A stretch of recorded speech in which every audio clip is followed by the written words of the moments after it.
Bienvenidos al sexto episodio de este subpodcast Cuéntanos tu historia, el lugar donde nos gusta conocer a la persona detrás de la historia. Si es la primera vez que nos estás escuchando, te invito a quedarte y que formes parte de esta gran comunidad que estamos creando. No te olvides de darle like, compartir y comentar. ¿A qué otro invitado te gustaría que trajéramos a este subpodcast? Tu opinión es muy valiosa para nosotros. Yo soy Héctor Castillo y el día de hoy nos encontramos de fiesta porque es el primer episodio del 2026. Queremos desearles a todos ustedes un muy feliz año y que todos sus deseos y metas se cumplan en este nuevo año. Y por consecuente, el día de hoy traemos un invitado de lujo, con paso en equipos como Cruz Azul Femenil, Mazatlán Femenil, Gallos Blancos, Cruz Azul Hidalgo, Cruz Azul Sub-20 y actualmente en el área de porteros del Instituto Cumbres y la Náhuac de Querétaro, el profesor Roberto Pérez. Profesor, ¿cómo está? ¿Qué tal? Pues muchas gracias por la invitación y muy contento de compartir algo de la experiencia y de la vida, tanto deportiva como de un ser humano simple que tiene la fortuna de llegar al alto rendimiento. Al contrario, profesor, encantados de que se haya podido dar esta plática. Y como ya es costumbre, queremos iniciar nuestro podcast con una pregunta para poder conocer a nuestro invitado mejor. Y es, ¿quién es Roberto Pérez? Bueno, la verdad soy un tipo ya con muchos años, nacido orgullosamente en esta ciudad de Querétaro. Y lo digo con mucho orgullo porque recuerdo mi ciudad como, siendo niño, como algo que disfrutaba. Disfrutaba caminar de casa de mis padres al centro de la ciudad, a las canchas de fútbol. Éramos, la verdad, muy felices yendo y disfrutando lo que era la niñez en mi estado. Soy hijo de Gabino Pérez, que fue el primer portero en la historia de los Gallos Blancos, y de Rosa María Luarca Castillo, de toda la vida gente de Querétaro. Entonces, ¿qué te digo? Un tipo, reitero, ya con muchos años, apasionado de su ciudad, orgulloso, y que me ha tocado por situaciones de vida, pues estar mucho tiempo fuera, y bueno, hoy que estoy acá disfrutándola más que nunca. Retomando esa niñez aquí en Querétaro, profesor, ¿cómo recuerda el contexto en el que se encontraba la ciudad? Porque la ciudad que vemos hoy en día no es nada a como lo era años atrás, ¿no? Bueno, me sigue gustando mi tierra, por supuesto. Cada que podía, cuando estábamos tanto en la Ciudad de México con Cruz Azul o en Pachuca, que estuvimos un tiempo ahí con el Conejo Pérez, y en Mazatlán, disfrutaba de estar, aunque fuera un día aquí en mi tierra. Y ahora que tengo más tiempo, bueno, pues te das cuenta que ese crecimiento natural sigue siendo parte de lo que es la vida en todas las ciudades. Me sigue gustando mi tierra, pero me gustaba más el Querétaro de antes, ese Querétaro donde todos nos conocíamos, ese Querétaro donde, reitero, caminando, jugábamos en la calle, había que poner piedras, botes o lo que fuera, y hablo de la calle Ezequiel Montes, casi esquina con Zaragoza. Entonces no había ese tráfico que hoy es imposible hacerlo. Entonces, un cambio normal, moderno. Me sigue gustando mi ciudad, pero me quedaría con el Querétaro de antes. Como comentaba, profe, Gabino Pérez, su papá, primer portero aquí en Gallos Blancos, y haciendo un poco de conexión, retomando su infancia, ¿cómo recuerda su primer acercamiento al fútbol? Pues yo creo que fue de manera natural. Yo creo que fue mi padre seguramente fue el vínculo donde yo toda mi vida puedo recordar muchas cosas o no, pero lo que sí está ahí inmerso siempre es una pelota, ese es el juego. Nosotros vivíamos ahí muy en el centro de la ciudad, reitero, ahí en Ezequiel Montes. Entonces teníamos espacio para jugar, y yo mi infancia la veo así. Yo creo que él fue, por supuesto, que pilar en esa parte, porque tanto para lo que era jugar como tal, como para ver el fútbol cuando se podía, porque en ese tiempo ni televisiones había, era el radio y después era la televisión, y había que pelearse para poder ver los partidos. Afortunadamente pues a él le gustaba y era la hora. Entonces yo recuerdo esa infancia así, y como ese vínculo importante que yo creo que fue mi padre para que yo sea un apasionado, esa es la palabra, del fútbol. Yo recuerdo mi infancia siempre con algo relacionado con el fútbol, con la pelota, por supuesto, y con los demás deportes también, porque éramos fan de todos los deportes, pero el fútbol siempre ha sido mi pasión, sin duda. Yo creo que él fue el vínculo más importante. ¿Qué otro deporte, profesor, además del fútbol? Me gusta todo. Me gusta el básquetbol, me gusta el voleibol, adaptábamos canchas de tenis, todos los deportes, del béisbol. Me gusta mucho el deporte en general, me gusta verlo. En esa época me gustaba jugarlo y cada vez hay menos tiempo y espacio para eso. Pero todos los deportes me gustan mucho. Después llegó el boliche ahí cerca de casa y también el boliche éramos cracks ahí. Nunca nos metíamos, creo, a torneo, pero hacíamos más de 200 puntos. Es decir, nos gusta el deporte en general. Así es que sí, el fútbol es punto y aparte, pero me fascina todo lo que tiene que ver con el deporte. Así es, profesor. Y yéndome un poco a su etapa de jugador, antes de esto, como no muchos sabrán, usted fue portero. ¿Desde pequeño siempre fue la portería o había otra profesión, otra posición? No sé. Pues yo creo que cuando me entero quién era mi papá y lo que había hecho, quizá yo quise ser portero por él. Sin embargo, te puedo decir que lo que fue primaria y secundaria particularmente era de los más chaparritos y nadie me daba chance en la portería. Y como siempre éramos, como se dice en el barrio, cascareros, entonces pues yo jugaba de lo que fuera, es decir, me interesaba jugar. Entonces no necesariamente de portero, si no había opción de la portería, pues de defensa, delantero. Era polifuncional ahí, polivalente en toda la extensión de la palabra, pero básicamente porque no me daban la oportunidad de ser portero por mi estatura.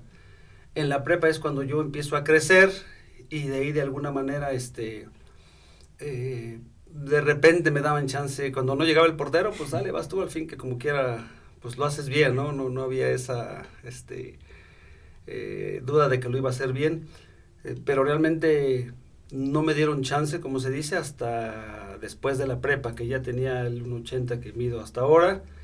Yo creo que ahí es donde se da ese cambio, donde ya me empiezan a ver un poco más como portero. Eso también me dio la facilidad después de ser como un libro cuando jugaba, porque pues como toda la infancia y la adolescencia la jugué en el campo, no estacionado en la portería, me dio esa facilidad para entender el juego de manera diferente. Hoy lo veo así, en ese momento era de manera natural. Y fue así que en algún momento cuando se dio la oportunidad, sin haber entrenado una sola vez prácticamente como portero, llego a Gallos Blancos, ¿no? Ese es un tema que ya tocaremos, pero básicamente fue después de la prepa, es decir, no había fuerzas básicas, no había escuelas de fútbol, no había realmente nada como existe ahora para que hubiese un camino que nos preparara para llegar al fútbol profesional. Y antes de su llegada al fútbol profesional, profesor, ¿alguna figura a seguir, ya sea familiar, me comenta su papá como portero, pero algún entrenador o jugador que usted veía o escuchaba? Pues seguramente los de aquella época. Yo recuerdo, ahorita me viene así un flashazo a la memoria como García Rulfo, un portero que muchos a lo mejor ni han de ubicar, un portero ahí de Atlas, que usaba una sudadera con unas franjitas aquí, y era como la moda, algo diferente en la portería. Por supuesto Miguel Marín, paz descanse, que después fue acá mi profesor. Como esas figuras en la portería que yo recuerdo, en ese sentido como figuras. No me encasillaba tanto en alguna en particular. Me gustaba realmente un Caviño. Me tocó, siendo yo muy niño, pues saber lo que era Benibaldo Castro Caviño, máximo goleador la historia. Es decir, crecí con varias figuras como ídolos sin casarme realmente con alguna en particular.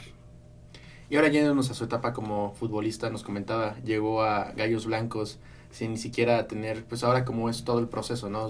Desde las subs más pequeñas hasta debutar. En ese tiempo, ¿cómo llega a Gallos? Fue algo muy curioso porque, pues yo siendo apasionado del fútbol y que me gustaba, yo intentaba hacer lo mínimo básico en la escuela, cumplir ahí para irme a jugar. O sea, cualquier cascarita era para mí, hasta en el mismo colegio, pues yo buscaba la manera de estar jugando.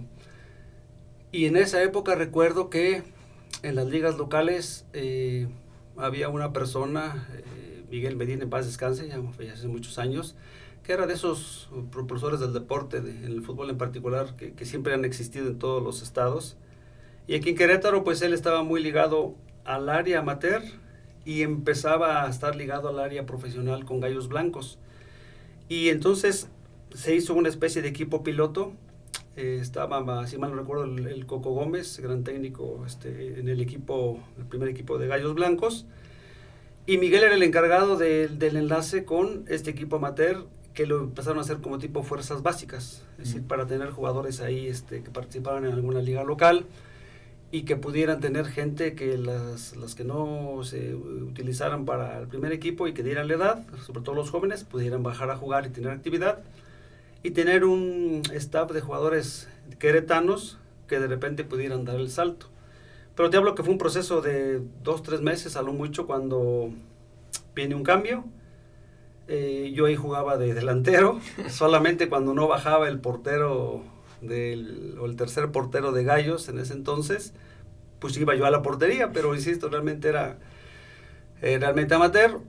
Se rompe el vínculo ahí con este staff y llega Cruz Azul a Querétaro, es decir, Gallos Blancos se hace filial de Cruz Azul y entonces pues se rompen, ¿no?, muchas estructuras. O sea, esos cambios como ahora que están ocurriendo en el Club Querétaro, pues hay cosas buenas, en términos generales siempre positivas, pero a veces unas se rompen y no sabemos si son para bien o para mal.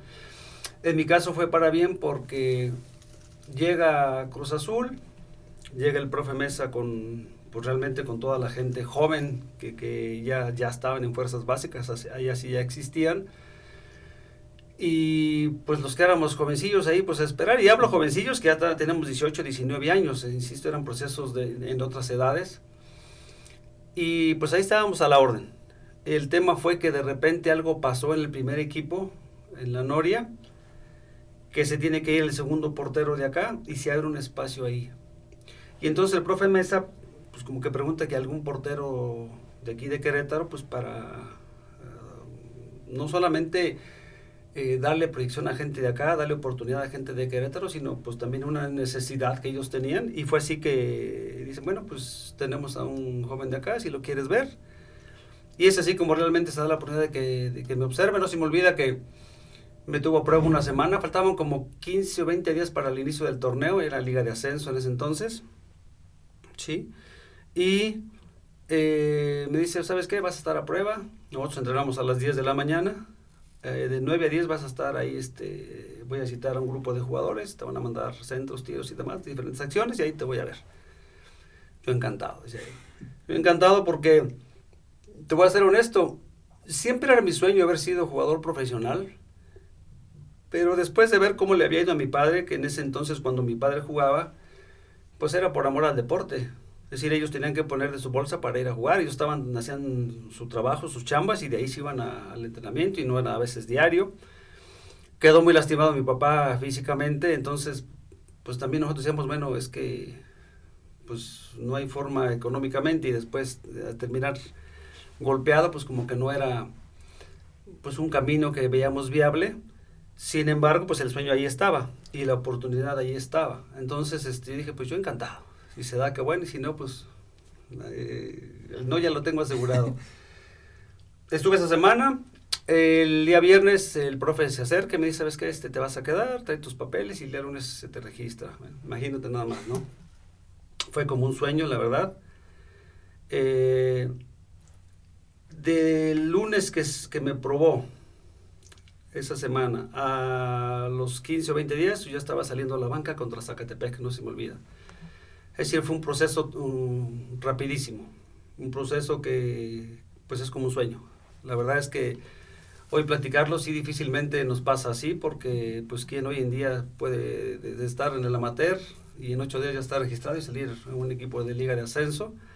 Era algo pues un poco insólito, y bueno, fui un afortunado, me fue bien en ese sentido. Entonces así se dio mi llegada al sector profesional, y qué mejor y de la mano de que dos instituciones que las llevo, pues una en el corazón, que son los Gallos, porque aquí inicié, aquí está mi padre, es pionero de la institución, y la Sangre Azul, que pues por 25 años corrió, ¿no? A partir de ese momento. Entonces imagínate nada más ese sueño, pero así fue el contacto o la conexión que se dio entre la materia y ya mi llegada al sector profesional. ¿Y qué significó vestir la playera de Cruz Azul, profesor? Fíjate que a pesar de que siempre fue un sueño ser futbolista, yo añoraba con llegar a ellos. Pero imagínate, después la vida me llevó a una de las instituciones más importantes del país, como lo es Cruz Azul. Yo te puedo decir que ahora incluso que estoy fuera, dimensiono más el haber estado tantos años y tanto tiempo en cuanto a las etapas que viví en una institución como lo es Cruz Azul.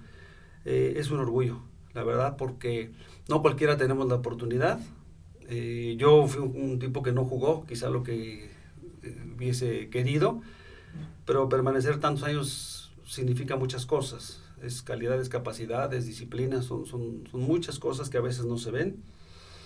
Y a la distancia observo ese valor que tiene, no nada más como haber estado en la parte futbolística como jugador, sino también en la parte de los staffs, en los cuerpos técnicos, donde ya hablar de tipos como el profe Mesa, Memo Vázquez, Luis Fernando Tena, Tomás Boy en paz descanse, una etapa con Sergio Marcarián, Robert Dante Siboldi, que fuimos compañeros en Fuerzas Básicas, hoy que platicábamos, estamos recién platicando con Pedro Caiciña, que coincidimos yo en la Sub-20 y Cruz Azul Hidalgo y él en el primer equipo, con Paco Gemes.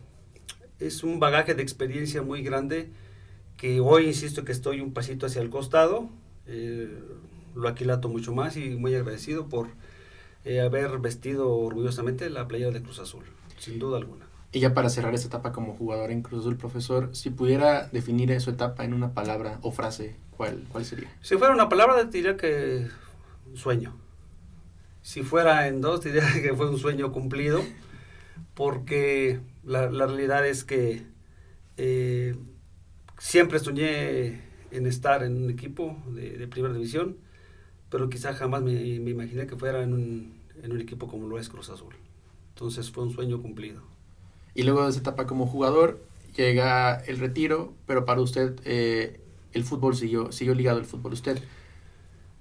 Por supuesto, fíjate que yo me retiro en el 2003, después de la Copa Libertadores, aquella final. Me tocó estar ahí, como casi siempre, gracias a mi gran amigo, entrañable amigo, el Conejo Pérez, ahí en la banca. Me tocó estar en esa final. Pero ya venía yo con muchas lesiones, o sea, me acordé de mi papá. Quizá en la parte económica sí era diferente a lo que él vivió, pero en la parte de las lesiones, porque el fútbol en alto rendimiento no es salud, tiene que ver con otras circunstancias. Fíjate que yo ahí me quedó la espinita que yo creía y estaba convencido que se podía trabajar mejor con los porteros. O sea, que mis lesiones de alguna manera pudieron haberse evitado si hubiera tenido otro tipo de trabajo en prevención de lesiones, etcétera. Yo todavía metodológicamente no estaba tan empapado, pero yo estaba convencido en esta parte de la metodología del entrenamiento que se podían hacer las cosas mejor. Y es cuando entonces creo, dije, bueno, voy a intentar regresar a esa institución, pero con un plan de trabajo que incluya desde los 6 años hasta el alto rendimiento. Y en ese 2003 que me retiro, regreso a Cruz Azul en el 2007. Estuve un pasaje por acá en Querétaro, estuve aquí en el Instituto Cumbres, estuve en mis escuelas de fútbol que fueron filiales de Cruz Azul, y ahí empecé a experimentar esta metodología del entrenamiento, capacitándonos con gente de España, de Argentina, de Brasil. Bueno, pues qué te digo, fue un proceso de aprendizaje muy grande para yo después presentar un proyecto del entrenamiento de porteros en el 2006 a Cruz Azul, y afortunadamente pues inmediatamente me dieron la oportunidad, no nada más por el hecho de haber estado ahí y de haber vivido momentos muy importantes, porque si bien es cierto que yo fui un jugador que jugó muy poco, fui un jugador más de banca, me tocó ser campeón de Copa de Liga de CONCACAF, de campeón de campeones, me tocó jugar Libertadores, me tocó jugar muchas etapas y muchos torneos y muchos campeonatos, y yo creía que bueno, pues podía regresar a volver a vivir esto, pero ahora desde el área del entrenamiento de porteros, y fue así que preparé y diseñé ese plan, y bueno, pues después lo llevamos a cabo, pero así fue como en esa competencia. No se me olvida que eran candidatos el profe Raúl Morales, que mis respetos, un profe que pues fue formador de Chuy, de Osvaldo, entre otros grandes porteros. Estaba Nicolás Navarro también, gran amigo y también compañero. Entonces la competencia para quedarme con el puesto no era fácil. Sin embargo, creo yo que lo que presentamos fue demasiado grande y demasiado incluso palpable de que se pudiese realizar, que afortunadamente se me dio la oportunidad de ser el coordinador de los porteros a partir de ese momento, que fue ya en el 2007. Así es, profesor. Haciendo un paréntesis, ese Cruz Azul de Copa Libertadores me tocó con Saturnino Cardoso, Paco Palencia, el Conejo Pérez, un equipazo, ¿no, profesor? Un gran equipo. Nosotros, fíjate que tocando ese tema y como dices, haciendo un paréntesis de lo que fue mi vida como tal deportiva, nosotros no nos dábamos cuenta de todo lo que se estaba logrando. Estábamos tan inmersos en la competencia local y en los viajes a la Libertadores que a veces, y no es ahora las redes y todo que todo llega inmediatamente.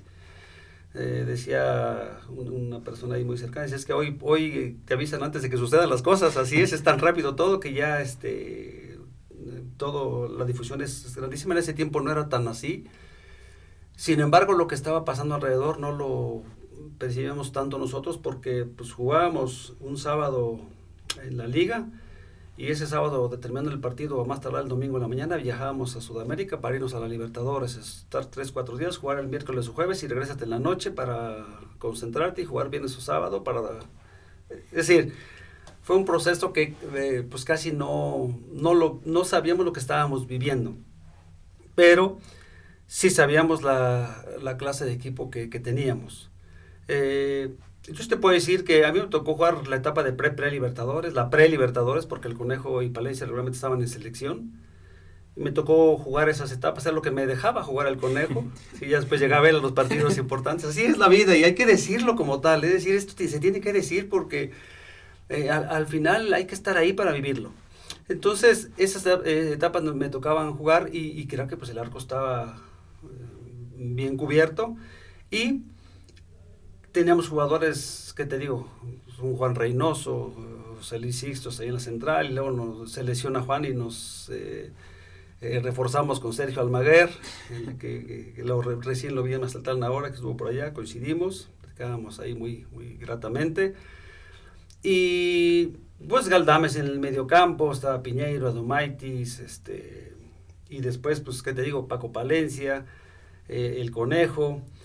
Y si fuera poco, bueno, pues con Saturnino Cardoso, también tenemos muy buena amistad con él, muy buena relación, donde se armó un gran equipo y como complemento que después se volvió base, un grupo de jugadores que veníamos de Cruz Azul Hidalgo. Yo era el mayor de esa generación, pero pues ahí fueron mis compañeros siendo más jovencitos, Melvin Brown, Norberto Ángeles Paz Descanse, los hermanos Rodríguez, Johan y Omar, el famoso Don Juan, Tomás Campos, Víctor Gutiérrez y bueno, algunos otros que se me escapan por ahí. Entonces se hizo una amalgama extraordinaria de gente muy joven de la institución, con gente de mediana edad ya del club y refuerzos de un nivel superior. Entonces, ¿qué te digo? Fue el primer equipo en llegar a una final de Copa Libertadores, estuvimos muy cerca, muy cerca de ganarla.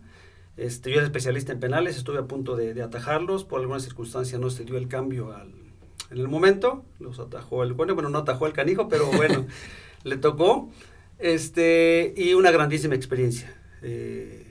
Cuando enfrentas a estos equipos como Boca, River, Rosario en sus canchas y con ese ambiente que pues hoy lo vemos, cómo se juegan esos torneos allá, también hoy te queda esa grata experiencia de que lo puedas platicar y que lo hayas vivido. Entonces, ¿qué te digo? Grandísimo equipo.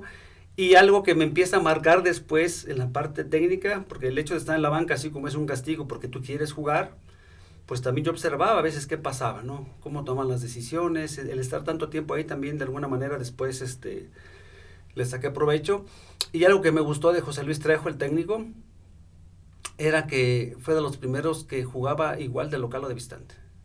Si somos Cruz Azul y a cualquier cancha vamos a ir a jugar, a proponer los partidos. Entonces era un tipo que, pues, donde nos presentáramos, íbamos a ganar. Entonces eso me quedó muy grabado. Sí, tuve técnicos donde hoy vamos a esperar un poco más.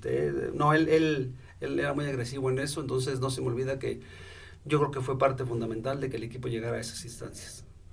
Una gran experiencia de vida y acompañado de jugadores y de personas, yo creo más que nada, sumamente trascendentales en el fútbol.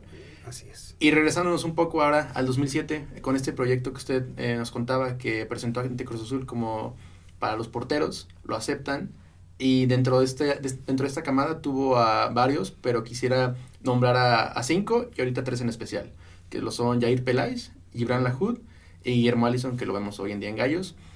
¿Qué busca primero en un portero, profesor? Seguridad. El portero tiene que ser seguro. Yo digo que es un 60% de la seguridad de un equipo. No el 60% del equipo, por supuesto, no, de la seguridad. Es decir, te van a llegar 3 o 4 balones máximo de cierto peligro en un partido.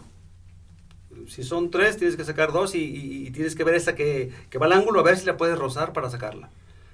Y que las pelotas relativamente fáciles o de rutina la tienes que sujetar sí o sí. Es decir, seguridad es lo primero que busco en el arquero, que pueda transmitir esa parte hacia el equipo, y a partir de ahí, bueno, irte a los elementos técnicos defensivos, ¿no? Un buen posicionamiento, una buena seguridad de manos, recueste, lance, todos los elementos que conlleva como parte principal, porque está para atajar. Esa es la parte primordial, y después, y no menos importante, la parte ofensiva, que hoy cada vez, y desde aquel entonces yo era un convencido, por eso hablaba de que a mí me sirvió el jugar mucho tiempo en el barrio como jugador de campo, porque después era fácil poner hasta ejemplos. Yo salía y a ver, circula. Yo te puedo decir que estos muchachos le pegan casi igual, con la misma calidad, con la pierna derecha que con la pierna izquierda, y eso lo tienes que incentivar desde edades tempranas. Entonces, todas esas pequeñas cositas empezamos a trabajarlas, y en ellos 3 sí en particular se vio mucho más marcado esta situación. Tuvimos otros que omito nombres, fueron muchos que estuvieron muy cerca de llegar, muy cerca, entonces es esa toma de decisiones difícil cuando estás en fuerzas básicas o en un equipo profesional, que tienes que tomar esa dura decisión. Ya estoy grande y aún así no me acostumbro a dar las gracias a un jugador o jugadora, porque es duro. Sabes lo que hay detrás, sabes lo difícil que es llegar a una prueba y que de repente no se dé, es duro. Sin embargo, hubo muchos que estuvieron muy cerca, pero estos fueron los que de una u otra manera sobresalieron, y que pues ahí andan todavía peleando en la portería. Así es, profesor. Y en una posición tan complicada como nos habla de la seguridad, pero también es la presión, tanto del equipo como de la grada, que desgraciadamente no a un portero se le, por más atajadas que tenga, un solo error y se le critica y se va encima de ese error. ¿Cómo se maneja la parte psicológica para la presión de los porteros? Yo creo que hasta en eso también han cambiado los tiempos. Anteriormente siempre he dicho que ha existido la misma presión, solamente que ahora todo se dimensiona de otra manera, lo bueno y lo malo. Es un trabajo mental. Yo también soy un convencido, no solamente cuando he encabezado mis cuerpos técnicos, también cuando he sido parte del área de psicología. Es importante ya tener un especialista en esa área. Así como de repente la parte técnica tienes que trabajar de manera específica o especial algo en particular, también la mente puede ayudar, ¿no? Hay especialistas en esa área donde te pueden ayudar a resolver ciertas situaciones. En ese tiempo ya había psicólogos deportivos, después ya vino lo del coaching, midfielders, muchas cosas modernas que se han dado, pero en ese tiempo, hablo encaminándome a lo que fue esa época, era un poco por lo que te salía, ¿no? Vale, y levanta la cabeza, y a la que sigue, y para atrás ni un paso, y hacia adelante, y lo bueno que eres, un error no te va a etiquetar. Es decir, buscar ese lenguaje que te lleve a ayudarle al jugador a que crezca, que tienes que vivir y saber que vives con el error. Siempre es parte de cualquier jugador, y el del portero más, como dices, se incrementa más. Sobre todo por la relevancia que tiene en el resultado. Es decir, se equivoca el delantero y bueno, hay 10 más para poder solucionar una situación, pero se equivoca el arquero y nomás está la red, si acaso el poste te puede de repente ayudar, pero fue un poco ayudar a esa parte de que estuvieran convencidos de su capacidad, de su calidad, que incluso a mí nadie se me acercó. Por eso digo que cuando yo inicio a esta parte de ser profesor, yo esas cosas que creí que me hacían falta a mí, yo poderlas dar hacia mis pupilos en este caso, ¿no? Hacia mis jugadores, donde decirles lo que les hace falta. A veces no puedo caer bien, esa es una situación que me ha pasado, pero le tengo que decir lo que le hace falta. O sea, yo les digo, ¿quieres que te diga lo que quieres oír o lo que te hace falta? Entonces, regularmente es lo que me hace falta. Y en ese contexto, pues venía un poco esa parte de prepararnos también en la parte mental, donde es fundamental para, no solamente para cualquier persona, para el jugador de alto rendimiento, donde la toma de decisiones te cambia un partido, te cambia un resultado, te cambia una final, y a veces te cambia la vida, ¿eh? O sea, esa es una realidad. Después te daré algún ejemplo donde te puede hasta cambiar la vida por un error que sucede en un partido. Como nos comenta, profe, convivir con el error y esta parte psicológica que es sumamente importante. Y ahora sí, como comentaba, me quería enfocar en 5 porteros. Ya tocamos 3, ahora faltan 2. Todo el mundo los conoce, usted los conoce muy a fondo. José de Jesús Corona y Josgar Gutiérrez. ¿Cómo fue trabajar de la mano de ellos dos? Ese es otro reto importante. El profesor Mesa, que es mi padre futbolísticamente hablando, mi mentor, le agradezco, se me quiebra hasta la voz porque le agradezco mucho al profe. No solamente porque me convierte de amateur a profesional, sino después me integra o me da oportunidad de pertenecer a su cuerpo técnico, sino también las enseñanzas en el día a día, no solamente en la cancha, que es grandísima, sino también de vida. Pero me acordé del primero un poco por agradecerle, y 2, no se me olvida que cuando yo llego al primer equipo, fue un cierre, yo subo con Siboldi, llegamos a una final de cierre de torneo, estaba Benja Galindo, que fue mi compañero en el 97, maestro Galindo, un abrazo muy afectuoso, que se siga recuperando, deseo fervientemente. Y sale del cargo Benja y sube Robert y subo yo con él, yo estaba en fuerzas básicas con la de porteros. Cerramos ese torneo, viene otro cambio, que decíamos estos cambios, y bueno, pues llega el profe Mesa y yo quedo con su staff. Y no se me olvida que en ese proceso, Josgar ya estaba, hacemos pretemporada, México, y Chuy se integra en un partido de CONCACAF en Costa Rica. Chuy estaba en selección, nos alcanza en Costa Rica y nos junta, me parece que fue contra, no recuerdo si fue Alajuelense, no recuerdo la cancha exactamente, y ya nos presenta ahí en la cancha, Jesús, te presento a Roberto es Chuy, ya lo conoces, me decía, y le dice algo que me quedó grabado hasta hoy día. Dice: Chuy, eres un gran portero, siempre históricamente has sido de los mejores porteros de México. Si tú sigues las enseñanzas que tiene Beto, vas a estar no en los mejores 3 porteros, vas a ser el mejor portero de México. Y tú, Beto, sigue trabajando con tu metodología, esta nueva que traes, porque creo que es el camino para que Chuy pueda lograr esos objetivos. Así, muy breve, pero fue muy conciso. ¿Cuál era parte de mi metodología? Yo estuve acostumbrado en esas épocas, cuando yo era jugador, a hacer 4 o 5 trabajos de 16 repeticiones.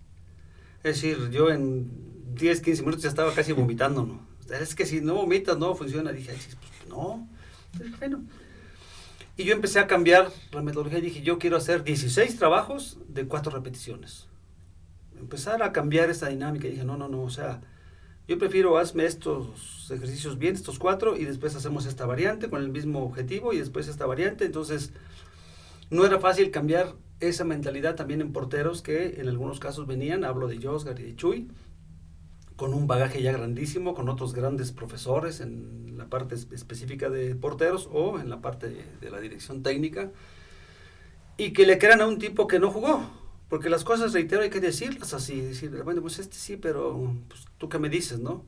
Y yo siempre creo que el ejemplo es la mejor herramienta para que el jugador te pueda creer, ¿no? Entonces, entre lo que tú les estás diciendo, entre lo que tú estás haciendo y lo que empieza a ocurrir, pues ellos empezaron a convencer de esta nueva forma de trabajar con los porteros. Y yo siempre dije que no era mejor ni peor, sino era simplemente diferente. Yo apostaba por algo diferente. Yo te puedo decir, si lo digo así de tal cual, yo fui el mejor portero, entrenador de porteros, no el mejor portero, no voy a decir la querida, el mejor entrenador de porteros en mi época, seguro. Y lo puedo decir textualmente. Hoy quizá no, porque ya los jóvenes, afortunadamente, y eso me da mucho gusto, También han crecido un montón y han hecho cosas muy buenas, también cosas diferentes, modernas, y moderno no quiere decir platillos voladores, porque yo empecé con los drones y todo eso. Yo fui el impulsor de drones para analizar gestos técnicos y tácticos. Jóvenes muy capacitados, perdón, que han hecho, la verdad, cosas muy interesantes. Hoy no te podría decir que pueda ser quizá el mejor, en ese tiempo sí lo era, sin duda alguna. Y lo fuimos ratificando no solamente por la gran capacidad de ellos dos y de los otros tres ya mencionados, Memo, Gibran y Jair. Josgar, por ejemplo, su carrera estaba a punto de terminar en Cruz Azul para poder emigrar quizá a otro lado, y tuvimos la oportunidad de alargarle esa carrera, es decir, que permaneciera más tiempo en la institución, peleándole a Chuy, porque sin competencia hay incompetencia. Entonces sí, serás Chuy Corona, vienes para jugar, pero necesito a alguien que si tú no empiezas a funcionar, te resuelva. Un poco lo que me pasaba a mí, si el Conejo no estaba yo jugaba 1 o 2 partidos a lo mucho por año o por torneo y había que estar bien. Y entonces era que esa carrera tomara nuevamente una curva ascendente de Josgar, y en el caso de Chuy Corona sí el reto era que fuera el mejor portero de México, sin duda alguna. Entonces yo sí tengo que agradecer que ellos humildemente aceptaron una propuesta nueva, la adaptaron, la adoptaron, y yo creo que nos tocó una grandísima etapa de ambos, uno siendo el mejor portero de México. Ya no voy a tocar temas de que por qué no fue titular en selección o no. Voy a poner un ejemplo, que puede gustar o no, pero a él lo dejan fuera de un mundial por un cabezazo cuando el técnico de la selección nacional en ese momento había pateado a un rival. No se mide con la misma vara, lo dejo ahí votando, lo saco como 15 años después, ¿verdad? Pero bueno, pero son cosas dolorosas porque tú estás trabajando para un objetivo y de repente resulta que no se dan las cosas. Y yo siempre he creído, y sobre todo más ahora que ya estoy en la dirección técnica, que más que ser bueno y malo en esta parte, hay que ser justo. La justicia deportiva tiene que prevalecer por encima de cosas extracancha, ¿no? Y en ese momento, bueno, pues Chuy no tuvo esa posibilidad, sí fue mundialista en otros momentos y demás, pero creo que la medalla de oro en los Olímpicos coronó un esfuerzo dentro de la cancha de él y sus cuerpos técnicos, tanto en selección como en Cruz Azul, y a nosotros como un staff de apoyo para que él pudiera lograr el objetivo de una medalla de oro que esperemos que ya se repita, ¿verdad? Muy contento. Entonces, ¿qué te digo? Fue un deleite trabajar con todos esos muchachos. Viendo todas sus carreras, como lo comenta Jesús Corona, siendo uno, si no es que el mejor portero, como usted lo dice, de México, ¿qué le genera o qué le deja saber que usted fue parte fundamental e influyó en su crecimiento de estos dos porteros? Pues lo que más quizá me genera algo positivo es, primero, que hicimos nuestro trabajo. O sea, yo no voy a decir, ay, yo lo hice, no, yo no lo hice. Ya venían unas bases extraordinarias con el profe Morales, con el profe Quintero en Tecos. Nosotros le dimos otro envión en su parte más importante. Después ya vino Bellman, que lo acabo de ver con el profe Caiciña, ahora en Querétaro. Vino otros profesores, pero que haya podido yo dar parte de lo que me correspondía para que él creciera como persona, porque nos tocaron temas también muy difíciles extra cancha, y como jugador. El profe Mesa, insisto, que fue mi mentor en esa parte, siempre decía la persona es muy importante. Y se van a enojar muchas veces, y me pasó, a veces me dejaban de hablar los canijos un día, 2, hasta una semana por la exigencia, pero ellos sabían después al tiempo que, como yo no me tomo eso personal, entendían que era parte del trabajo y lo asimilaban, y muy bien, sobre todo ellos dos que eran los mayores. Entonces, muy contento de que hayamos podido dar nuestro máximo esfuerzo para que ellos hayan crecido como jugadores y como personas, tanto de Josgar como de Chuy. Y de repente que en algún momento nos mencionen, que no es eso a mí no me nutre, me nutre el hecho, lo otro, que verdaderamente podamos haberles ayudado a crecer. Después la amistad, que con ellos tengo una grandísima amistad con todos ellos fuera de la cancha. De repente me he encontrado acá a Memo, a Allison, Gibran, cuando coincidíamos yo iba ya con ya sea la sub-20, o cuando iba con el femenil, o cuando iba con Cruz Azul Hidalgo, y coincidíamos en alguna ciudad donde él le tocó estar en Torreón, allá con Santos, Xolos. ahora me parece que llegó a San Luis. Llegaba guantes y la playera y todo, siempre muy agradecido. Entonces son detallitos que yo sin pedir, porque eso no es por ahí, te dice que algo bueno hicimos. Eso es lo que a mí más me dejaría como satisfacción, el deber cumplido, ¿no? con ellos. Así es, profesor. Y ahora sí, retomando su etapa en Cruz Azul, pero en los cuerpos técnicos. Estuvo al lado de gente sumamente capaz. El profe Mesa, su padre futbolístico, Guillermo Vázquez, Luis Fernando Tena, el profe Tomás Boy, que en paz descanse.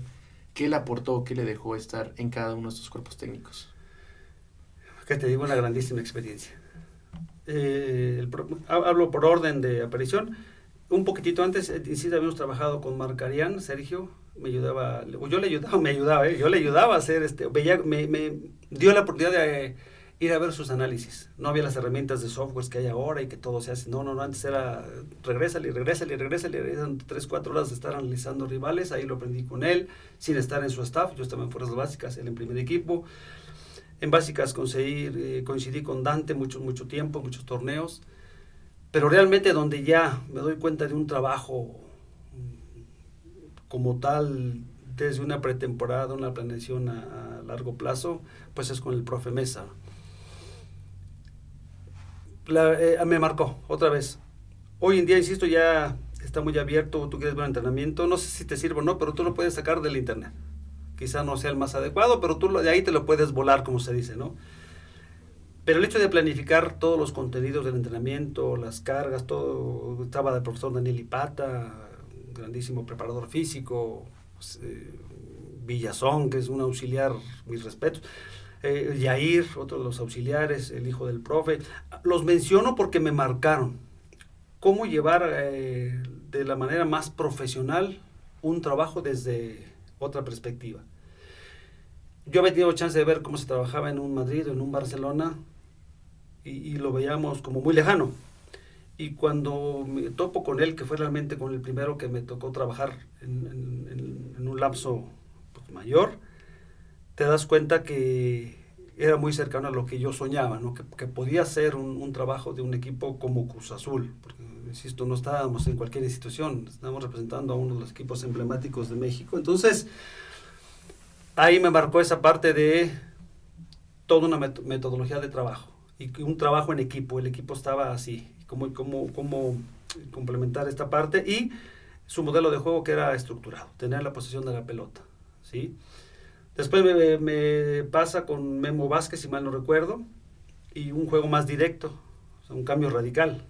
Es decir, acá salimos jugando y aquí de repente es juego más directo. Y aprendizaje, otra metodología un poco más tradicional, también todos modernos, si no los tenían en esos equipos, pero más hacia lo tradicional. Con Memo, por ejemplo, me quedo con esta parte también de la importancia de hacer grupo, de hacer equipo en el staff. Recuerdo que si a ti te daban 3 pesos por un premio y a él como jefe encargado de 100 pesos, él lo primero que dijo: aquí todos los premios son iguales. Aquí todos trabajamos más o menos, pero aquí es parejo todo. Pues te enseña que también de repente ellos saben que a lo mejor económicamente pues hay una distancia muy grande, pero que ahí somos iguales y ya cada quien cobrará su sueldo y demás, pero aquí somos parejos y los premios son para todos y es igual. Es decir, cómo poder integrar a tu staff en una igualdad cuando se puede, de que ganar o perder, todos ganamos, todos perdemos igual. Es decir, parece una tontería, pero no, porque al final sí te dice que se quitan un poco esa parte económica para que los que quizá ganamos menos estemos mejor y al final navegar en el mismo barco, ¿no? Reitero, un ataque más directo. Después me toca Luis Fernando Tena, un trabajo más equilibrado en el ataque y en la defensa. También con un staff como Pintado, como Chava Reyes, también estuvo acá con muy buenos resultados acá en Querétaro. Axel Bierbaum en la preparación física. Pues qué te digo, grandes jugadores, grandes personas, y y reitero, con un trabajo diferente, más equilibrado, ¿no? Quizá no es en directo como Memo, no estructurado como con el profe, un poquitito más elástico en ese sentido. Me tocó después Tomás, en paz descanse. Tomás le tuve un afecto muy especial. Con Tomás Boy, fíjate que nosotros nos habíamos agarrado a moquetes, allá trompadas en una semifinal, si mal no recuerdo, en Morelia. 4 meses antes de que él llegara a Cruz Azul, se da esta situación de una bronca allá en Morelia. Pues son juegos muy apasionantes y demás, y entonces nosotros estuvimos a punto de pasar a la final. Todavía tuvimos una opción de último minuto ahí, si mal no recuerdo, del Chuletita Orozco. Y Wiki, que en ese tiempo juega en Morelia, se barre y la saca en la línea ya en tiempo de compensación. Pasa a Morelia y entonces el partido había sido muy ríspido, había mucho lenguaje fuera de cancha, total que se armaba la bronca, fue aquel famoso cabezazo precisamente de Chuy, donde, bueno, ¿qué te digo? Y a los 3-4 meses llega Cruz Azul, ¿no? Yo soy honesto, ahí yo dije, ¿saben qué? Gracias, pues yo no, pues cómo voy a estar, ¿no? Con alguien que nos acabamos de pelear. Y desde ahí Tomás fue bien claro. Un día me dijo, en otras palabras, ¿verdad? Me dijo, mira, aquí yo sé de tu trabajo, yo sé cómo lo haces, cómo has llevado a estos canijos, y te vas a quedar, solo que tú te quieras ir. Pero yo no tengo ningún problema. Así es que, Tomás, lo único que sí te pido es que sigas trabajando y que me des los resultados que has tenido hasta ahora con estos muchachos y ya está. Así dije, bueno, pues está bien. Y con el tiempo te puedo decir que una gran amistad con él. Me recordaba a mi papá, que no sé si era lo mejor o lo peor, porque era un temperamento de los 1000 demonios y después un afecto también muy grande. A veces tenía como esa bipolaridad, diré yo, un genio. Así como dicen, mucho se dice de que el genio de Tomás, pues dentro y fuera de la cancha. Un personaje que mis respetos, lo quise mucho, lo aprendí a quererlo mucho porque fue también muy derecho en algunas situaciones que se dieron dentro del seno del staff y eso, él fue, vuelvo a lo mismo, muy justo. Su forma me recordaba a mi papá, ya para ese entonces ya había fallecido mi padre. Pero haz de cuenta, los mismos modos, los mismos gestos, me recordaba mucho a mi padre. Pero más allá de eso, una gran amistad, competitivo dentro y fuera de la cancha. Cuando íbamos a pretemporada y había algún espacio, había que jugar tenis, y jugaba tenis él a morir y a ganar. Y si había que jugar a volados, a trompa, lo que fuera, era un tipo bien competitivo. Entonces, la verdad me llevo ese Tomás que a veces se podría haber equivocado, si lo quieren decir así, en algún momento dentro o fuera de la cancha. Quienes convivimos con él, la verdad, mis respetos, un gran tipo. Y brevemente estuvimos con Sergio Bueno. Sergio Bueno también duró poco, lamentablemente un equipo como Cruz Azul no acepta resultados negativos continuos, entonces no duró mucho su etapa. En la parte táctica donde se habla mucho de la escuela la golpista, nada más como de ese tipo, donde recorridos. Entonces me tocó vivir realmente casi todos los tipos de metodología. Y curiosamente, casi con todos fuimos finalistas. Es decir, no hay una receta única para ser finalista o campeón en el fútbol. Es que tu idea la puedas transmitir y que el jugador la adopte y te crea, ¿no? Para poder lograr los resultados o acercarte cuando menos a esos objetivos. Entonces, grosso modo, así fue mi vida con estos grandísimos técnicos, casi todos campeones en el fútbol mexicano. Y esa gran experiencia de trabajar en sus staffs. Como ya nos comentaba, le tocó vivir como jugador una Copa Libertadores. Y ahora basándolo en los cuerpos técnicos con el Flaco Tena, le tocó vivir un Mundial de Clubes allá en Marruecos, 2014, con Cruz Azul. Enfrentaron al Madrid, al Sydney Wanderers y al Auckland City. Uh-huh. ¿Cómo fue esta experiencia, profesor? Igual, muy, muy grata. Insisto, ya ahora que estás más lejos, más hacia el costado, te das cuenta de la importancia no solamente de la trascendencia que tiene el club, sino de la importancia de representar dignamente a tu país, porque ya no es nada más Cruz Azul, es representar a México en un torneo internacional. Yo creo que no llegamos futbolísticamente hablando de la mejor manera al Mundial de Clubes. Nosotros, me recuerdo que ganamos la final, a Toluca, acá de la CONCACAF. Y todavía esa sensación porque, ya sabes, partidos arrebatados, nos había tocado perder algunas o muchas finales, pues eso también tengo que decirlo, me tocó mucho de las famosas cruzazuleadas que no estábamos tan de acuerdo, pero pues era parte del lenguaje colonial, había que bueno, pues aguantar candela, como se dice. Nos tocó perder muchas finales y eso es muy doloroso. Y ese partido no se me olvida, estuvimos ahí cerca de meter el segundo con Toluca, hablo de la final. Y también estuvo cerca un jugador paraguayo de empatarnos de último y nos dejaba fuera. Es decir, esas emociones te acuerdas y las sientes bonito de recordarlas ahora con mucho cariño. Y nos da la experiencia del Mundial de Clubes. Yo reitero, lamentablemente creo que no llegamos en el mejor momento futbolístico.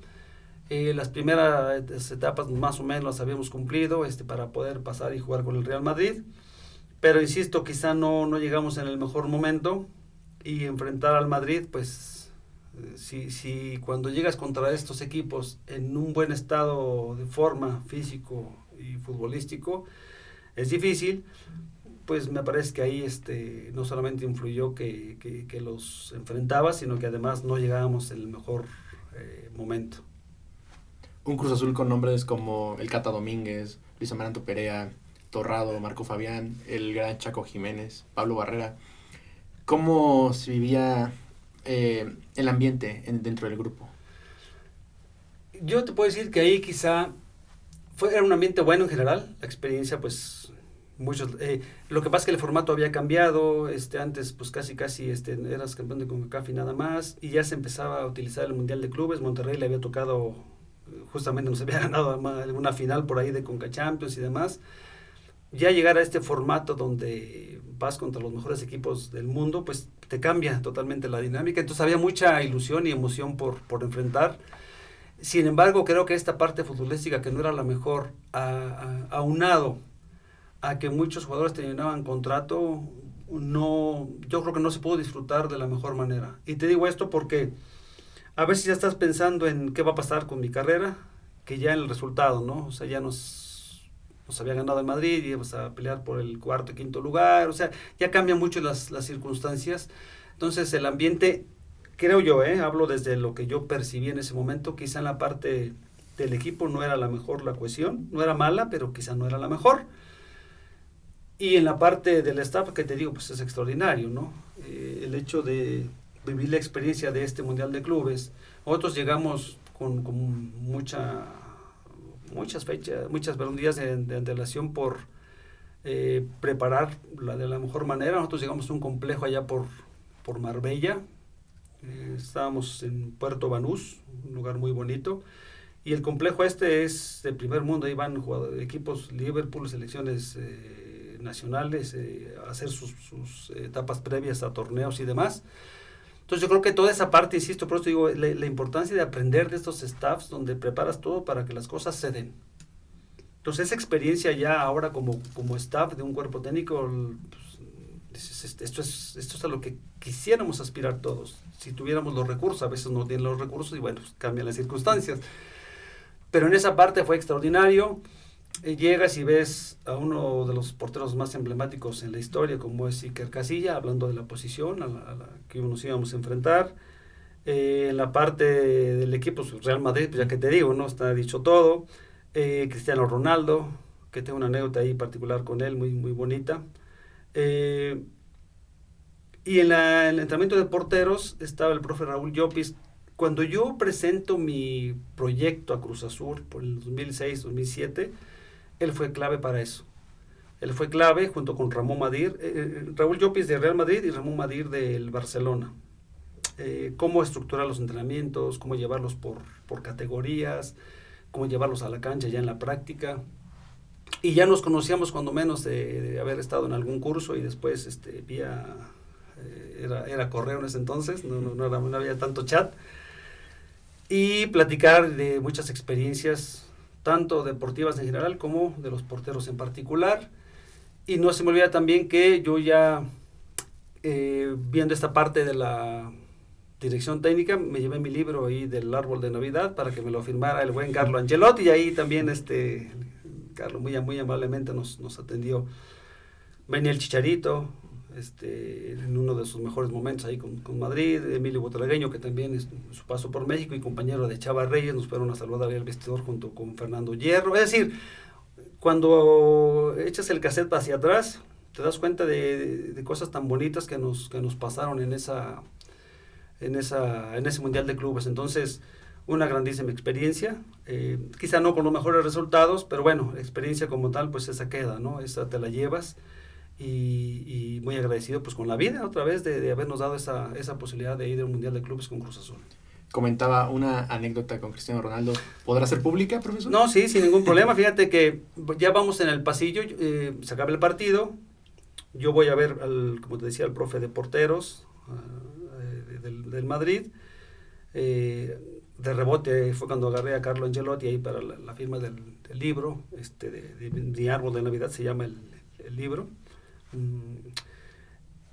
Y ya nos avisan que los jugadores ya están saliendo, entonces pues ya para subir a los camiones, entonces nos vamos despidiendo y nos vamos ya rumbo al pasillo. Estábamos entonces, no era Rabat, ya era Marrakech, estábamos en Marrakech en el estadio, y era un estadio donde abajo de las tribunas se unen realmente todo, de un espacio grandísimo. Todo lo que es abajo de la tribuna es como un solo túnel muy amplio, ahí puedes calentar y es muy cómodo.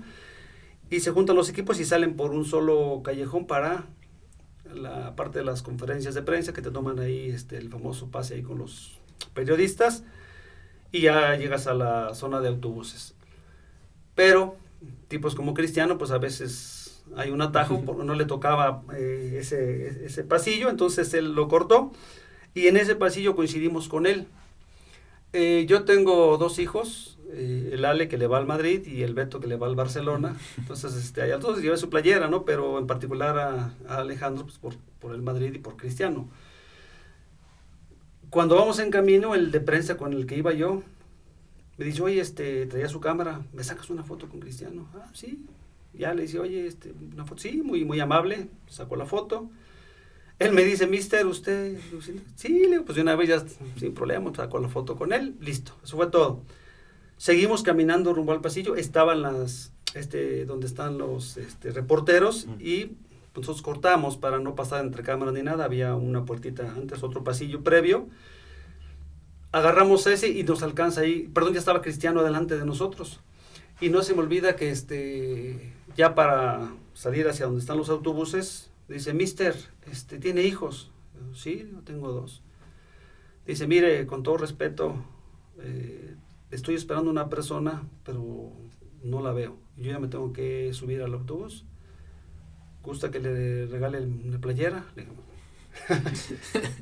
pues encantado. Le dije, claro que sí, muchísimas gracias. Le digo, además, mi hijo es tu fan y le va al Madrid, ¿no? Dice, pues, denle un abrazo muy afectuoso y con mucho cariño. Me la dio y se subió al autobús. Después ya me repetí, pues hasta firmado, ¿no? Digo, por recuerdo de lo que es, porque sigue jugando y sigue estando en gran forma. Y te das cuenta que es un tipo muy simple, es decir, esa arrogancia que aparenta en la cancha y a veces fuera de ella, ya cuando estás en cortito, aunque fueron pequeños detalles, pues de repente marcan ciertas cosas, ¿no? Quizá otra persona le vale que se suba, ¿no? Él muy atento, muy amable. Todavía me dice que si le permito, el hombre, pues como no, le digo, pues ahora sí que por supuesto. Entonces, fue una anécdota que siempre por ahí la platico con mucho gusto, porque fue un detalle muy bonito de su parte.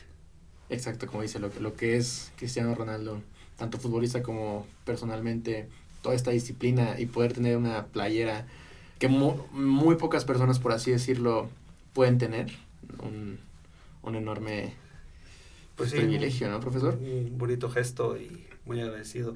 Yo soy más mesista, me gusta más el estilo de Messi por la improvisación, por siempre ser más desequilibrante en ciertos momentos. El otro también lo es en el área, ¿verdad? Pero en esta parte yo no conozco a Messi ni tan de cerca, pero me dejó marcado de un señorón dentro y fuera de la cancha, sin lugar a dudas. Así es, profesor. Y ahora sí, pasando esa etapa pasa de cuerpo técnico, ahora sí como director técnico, justamente en Cruz Azul Sub-20 y en Cruz Azul Hidalgo, donde ahí en la Sub-20 logró clasificar al equipo después de varias liguillas sin estar, los logró meter, Y en Cruz Azul Hidalgo fue superlíder general y mejor defensiva y ofensiva, profe.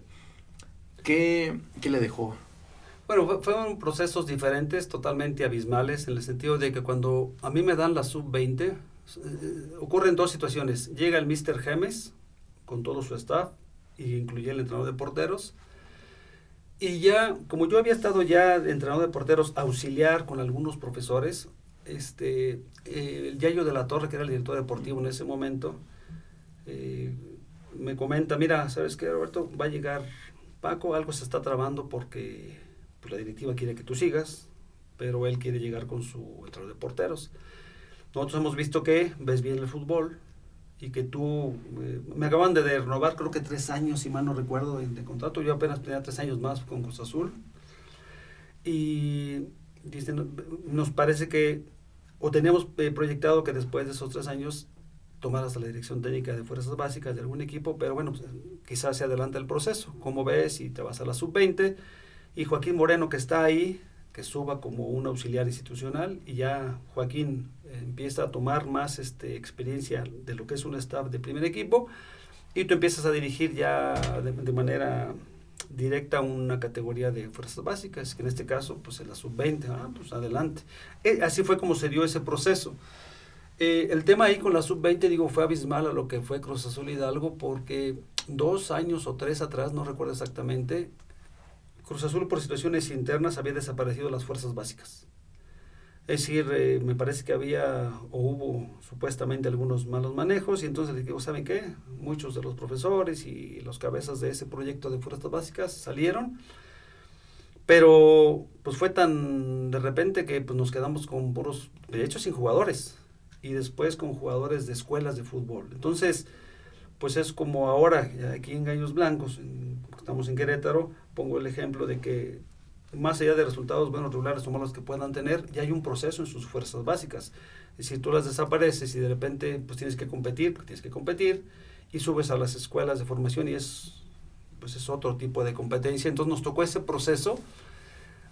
Entonces ya llevaba un par de años cuando menos que el equipo no calificaba, y entonces pues tus mejores jugadores se habían ido a América, Pumas, Toluca y los cercanos de la capital. Y pues lo que te había quedado pues era lo que no se aceptó en otro lado, más los de las escuelitas. Entonces fue un proceso otra vez readaptarnos a las circunstancias, a la calidad y capacidad de tus jugadores. Y pues en ese proceso, bueno, todavía tenemos que cambiar la dinámica, tenemos que calificar, tenemos que volver a pues a donde el equipo siempre había estado, ¿no? Luchando también en esas categorías por los primeros lugares. Por eso Cruz Azul de esa etapa hacia atrás siempre estaba ahí en los campeonatos y demás. De esa etapa hacia ahora incluso le ha costado, fíjate lo que una decisión, todo lo que cambió para que pueda volver a retomar esa relevancia y esos resultados en fuerzas básicas, porque aunque es formativo, esas instituciones te exigen otra cosa, esa es otra cosa. Entonces, fue un proceso difícil, sin embargo, bueno, pues pudimos después de 2, 3 torneos calificar esa sub-20 y otra vez cambiar el chip o la dinámica de la parte institucional. Es muy importante, se dice fácil, aunque se diga, pues es que hay que formar, sí hay que formar, pero tú estás en una institución donde tú formas para ganar, sí o sí. Hay otras donde a lo mejor calificando ya cumpliste, a la otra donde salvándote del descenso ya cumpliste. Acá en Cruz Azul tienes que formar para ganar. Entonces, imagínate, ¿cómo pedirle a alguien que extrañe la playa si nunca ha ido? Entonces, ¿cómo decirle a jugadores que hay que buscar? Lo mínimo era buscar calificar en ese proceso, si ni siquiera habían calificado en su vida, ¿no? O sea, pues, ¿qué es eso, no? O sea, ¿por qué tanta exigencia, no? Pues estoy formando, es decir, si no sabes rematar, te enseño a rematar, si no sabes golpear con parte interna, pues te ayudo, o sea, la formación no es nada más ganar por ganar, en esos pequeños elementos, en esos pequeños gestos, ir sumando para después, parte de un todo, ya crezca en lo individual y en lo colectivo. Entonces, fue un proceso difícil, pero bueno, y ahí ahorita me acordé, me cayó así, de una anécdota también. Ya en ese era mi 3er torneo, si mal no recuerdo, y ya la directiva estaba inquieta, ¿no? O sea, ya llevaba yo 2 o 3 torneos, y otros 2 años antes, pues decían, bueno, ¿qué onda? Pues, ¿qué está pasando? O sea, Cruz Azul no puede estar ahí. Y ahí se da una circunstancia que en ese torneo, me acuerdo que el licenciado Billy manda más o menos un ultimátum, casi que otra vez una renovación, buscar una visoría diferente, captación de jugadores con otra metodología, incluyendo a profesores.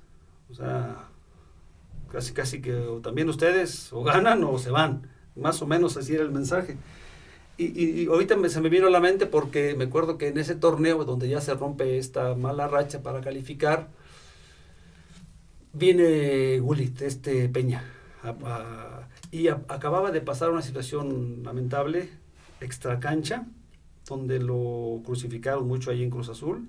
Si hoy cualquier cosa que hagas en cualquier institución es muy mediático, Cruz Azul es peor. Oscar América, sí, va a ser estos equipos que tienen una convocatoria diferente o mayor. Entonces, él se había lesionado durante el torneo y habíamos tenido 2 o 3 partidos que me había ido a apoyar y a la vez nosotros a apoyarlo. Hoy va a jugar nada más 45 minutos, ahora 60, ahora 80 o 90, entonces ya lo conocíamos. Y habíamos platicado muy amenamente en ese proceso de esos 3 partidos, ya siendo yo técnico de la 20. Pero resulta que en la última fecha yo tenía que ganar sí o sí para calificar. Entonces significaba mucho porque había que romper una mala racha, había que calificar, había que hasta mantener la chamba, ¿no? Porque pues si hay que ganar o si no te vas, bueno, pues también es para nosotros esa exigencia, ¿no? Y pasa esto con Gullit, con Carlos, 3 días antes, un día antes, no me acuerdo exactamente, el tema es que estaba fresquito ahí en la situación y me lo mandan a jugar. Entonces yo decía, bueno, pues ¿qué onda? O sea, no, lo acaban de separar, si está entrenando, no está entrenando, no sé. Yo te puedo decir, yo no sé extracancha, yo no voy a meter en eso. Eso hablo de lo que sucedió porque así pasó. Pero Carlos, mis respetos otra vez. Muchas veces hay una parte de imagen que a veces no revela lo que eres como persona.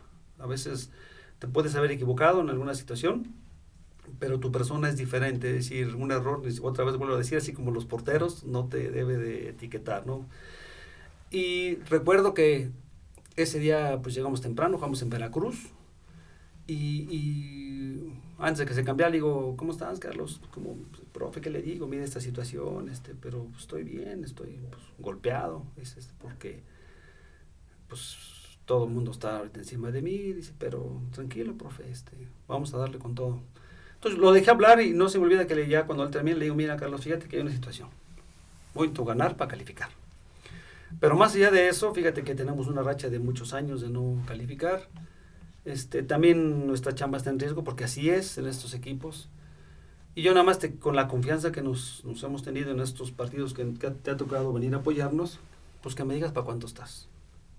O sea, si estás para 15 minutos, si estás para medio tiempo, si estás para los 90, tú dime, porque pues ahora sí que tú eres la figura, tú eres el que está pasando por este mal momento y pues yo necesito de ti al 100 el tiempo que tú me quieras dar. Me dijo, profe, yo le voy a dar con todo, yo le digo cuánto tiempo. A mí me dijeron que 45, cuando no, usted, ahí vemos. Así quedó, le di el gafete de capitán, porque a veces no lo quería cuando él bajaba. Minuto 1, gol del Gullit Peña. Y dio un gran partidazo. Calorón de la fregada, porque pues los primeros equipos juegan ya en la tarde-noche, en lugares de playa, ¿no? Me tocó lo mismo en Mazatlán, pues juegas de noche. Ahí me tocó 9 o 10 de la mañana, hacía un calor del demonio, estaba ¿cómo se llama? Más allá de la temperatura, esta parte de la humedad altísima, pero Gullit se rifó con todo. Mete el gol, siguió el partido. Me acuerdo que él fue el único que bajó del primer equipo, si mal no recuerdo. Y de Veracruz bajaron 4 o 6 jugadores, o sea, 2 mayores y 4 menores, pero que ya estaban en primera división. O sea, fue un partido buenísimo, no se me olvida. Partido muy cerrado, me empatan al segundo tiempo. Josué Reyes, otro muchacho que también lo tuve ahí, que después jugó también en primera división con Cruz Azul, mete el 2-1, estaba muy jovencito ahí, por supuesto. El ríspido del juego, desespera el Gullit al Puma Rodríguez, que falleció hace no mucho, un gran jugador también, joven. Lo expulsan y más o menos controla el partido, y al minuto 92 él pide su cambio. O sea, te hablo de esta parte porque a veces ocurren cosas en fuerzas básicas, porque muchos profesores, o sea, el foco no siempre está ahí arriba. Hay mucha gente talentosa, tanto jugadores, profesores, que trabajan en fuerzas básicas, en escuelas de formación, que tienen un valor muy alto y a veces no se le da. Y muchas veces viene gente como él a aportar, porque siempre dicen, no, es que bajan y me echan a perder el partido, el trabajo. No, vino y me ayudó. Entonces, una deuda, me alargué un poco en esta parte, pero sí darle de repente reconocimiento a gente que a veces lo han atacado y que al menos a nosotros nos cambió la vida porque nos mantiene en el trabajo, el equipo cambió y muchos de esos jovencitos empezaron a saber lo que es estar en liguilla. Ahí venía Santi Jiménez, muy jovencito, entre otros jugadores, que se acostumbren a que Cruz Azul es ganar, o sea, hay que formar, hay que acercarte a la luz de ganar. Entonces, bueno, esa fue una anécdota que ahorita me recordé del buen Gullit. Después de esta gran etapa en Cruz Azul Hidalgo y en la sub-20 que nos comentan nombres como Josué Reyes, lo del Gulis Peña, pasa ahora a Cruz Azul Femenil, profesor, lo promueven y Joaquín Moreno se hace cargo de Cruz Azul Hidalgo, si no me equivoco, sí, y logra llegar a la final en esa etapa. ¿Cómo fue para usted llegar a Cruz Azul Femenil? Bueno, primero brevemente explicarte, de la sub-20 paso a Cruz Azul Hidalgo. La consigna era, a Cruz Azul le daban, en ese tiempo se hizo la Liga de Expansión, incluso le daban una franquicia para ir a la Liga de Expansión, pero ya el equipo estaba armado en la Liga Premier. Un saludo muy afectuoso a la Liga Premier también.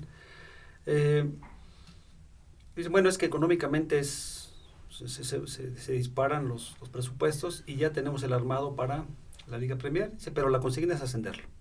Lentas, pues por supuesto, dije, es otro reto. Estábamos acostumbrados a eso. Pues claro que quiere buscar ascender, ser campeones para ascender. Entonces armamos un equipo competitivo. Ya el profe Edgardo Fuentes, ese gran central también que tuvo Cruz Azul, había tenido una final con Cruz Azul Hidalgo. Después llegamos nosotros con otra idea de juego, como cosa normal. Las reglas cambian ahí en el sentido de las edades.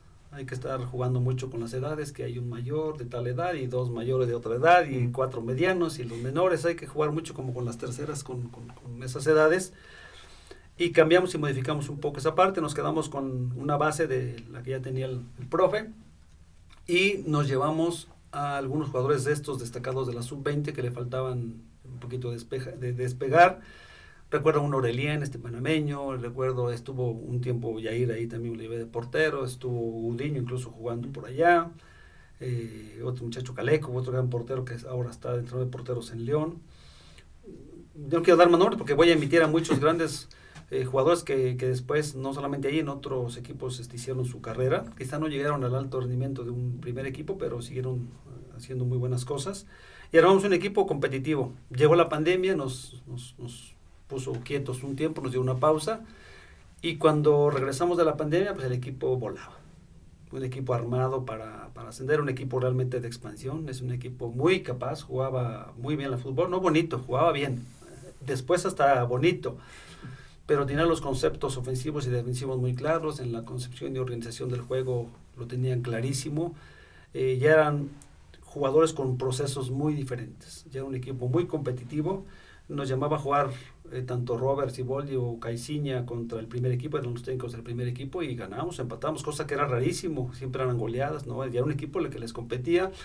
No se me olvida que Michel, el español, estaba dirigiendo Pumas y lo mismo nos pedía para entrenar porque igual ganábamos o empatamos. Que más allá del resultado, era el hecho de ser competitivos, es decir, que les sirva a ellos para el trabajo, así es, y a nosotros para seguir creciendo, ¿no? Buscar, aspirar hasta donde estaban ellos. Entonces fue una bonita etapa, pero después viene el llamado al femenil. Es decir, el equipo iba muy bien, queda de super líder esa primera vuelta y después llega este cambio, era sí o sí al femenil. Nosotros le dudamos, le pensamos, dijimos que armamos este equipo, juega muy bien, va a ser campeón, tiene que llegar a la final sí o sí. Y de repente yo ya veía que yo había sido gente que había estado con Billy, había llegado una nueva organización con el ingeniero Velázquez. A lo mejor ni es cierto, pero yo sentía que a lo mejor pues mi etapa ya estaba en sus últimos momentos. Y dije, bueno, pues a lo mejor ni te conocen estas gentes que van llegando. Yo ya había pasado por prácticamente todas las áreas del club. Y realmente cuando decido ya, pues casi era fuerzas, no era tan voluntario, es casi te vas o te vas, porque incluso Jaime Ordiales, un día jugamos contra Irapuato, ganamos allá 2-0, no se me olvida, en Irapuato, un 17 de diciembre, terminando el partido dice, Roberto, te presentas acá pasado mañana, y vas al femenil. Ya nosotros sabíamos, ya lo habíamos pensado, había hablado con el staff, y ya sin ningún problema dije, vamos, porque era lo único que me faltaba vivir. Yo creo que soy el único queretano, no sé si haya algún otro profe en otro estado, que haya pasado por absolutamente todas las áreas de un club. Desde fuerzas básicas, desde lo que es ahora ya los equipos, como son la sub-17, sub-20, una segunda división, estar en un primer equipo, como entrenador de portero, como auxiliar, como profesor o director técnico, y además el femenil. O sea, dije, pues creo que voy a ser el primero, cuando menos en Cruz Azul, y de muy poco soy el único a nivel nacional. Y dije, yo mi ciclo creo que está cerca de terminar ya en el club, después de, ya llevaba yo 23 años por ahí más o menos. Dije, pues vamos a vivir la experiencia. Entonces, así es como se da el enlace al femenil, y el reto era el mismo. Es decir, este equipo no viene bien, este equipo nunca ha calificado, y el club no puede estar con el equipo femenil siempre en los últimos lugares. Necesitamos que cambies esa dinámica y que puedas ir a cambiar los números. Bueno, pues me quedaban 6 meses de contrato y dije, vámonos. Así es como llegamos, y pues a un reto totalmente diferente que fue el fútbol femenil. ¿Y en qué contexto se encontró a este grupo de jugadoras? Tanto primer equipo como en Cruz Azul, en la Liga Femenil también existen las fuerzas básicas. ¿En qué contexto encontró? Mira, lo voy a decir con todo el respeto del mundo porque estimo mucho el fútbol femenil, por supuesto. Es como llegar de un alto rendimiento a un equipo de fuerzas básicas. Cuando tú vienes de un equipo donde automáticamente tú das el concepto presión alta, bloque medio, bloque bajo, ya saben qué hacer. Replegamos, reagrupamos, automáticamente saben qué hacer, en qué zona y en qué momento, los momentos del juego que son importantes. Hemos hablado muy poco de esta parte, pero es fundamental para nosotros que tus jugadores y jugadoras tengan bien clarito los conceptos del juego. Y llegamos a un equipo donde, no, espérame, o sea, ¿cómo vamos a salir estructurado, directo? Bueno, si queremos salir estructurado no dábamos un pase o 2 pases buenos. Bueno, no podemos salir jugando, pues vamos a jugar directo. Bueno, pues directo no, porque resulta que el pase, en lugar de salir a la zona ofensiva, salía a la cancha de al lado o afuera. O sea, fue difícil, fue un reto muy difícil. Y entonces yo creo que como que nos aterrizó. A ver, aquí también hay que ganar, pero aquí es más formar. Aquí vamos a formar.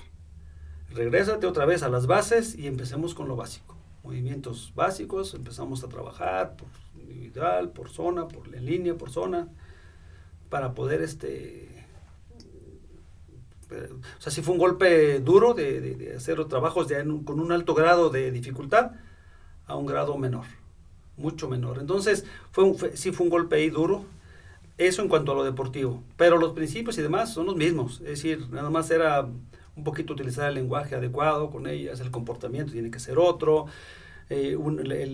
acá, dale canijo, acá no, vamos, o sea, cambian muchas cosas, no puedes accesar a los vestidores, o sea, cambia muchísimo lo esencial, ¿no? Que son los principios del juego. En eso nos enfocamos y el equipo afortunadamente, creo que un torneo anterior había quedado, no sé, un poquito atrás en la tabla, y ese torneo quedamos en 9º lugar. Y recuerdo claramente que necesitamos sacar 2, 3 puntos en 4 partidos y sacamos 1. O sea, fue una dura experiencia. Ahí nosotros analizamos también hacia el interno. ¿Qué dejamos de hacer? Que en 4 partidos tenemos que sacar 2 puntos, sacamos 1 y nos quedamos fuera de hacer historia. No se me olvida que América nos ganó y nos rebasó y calificó América en 8º y nosotros quedamos en 9º.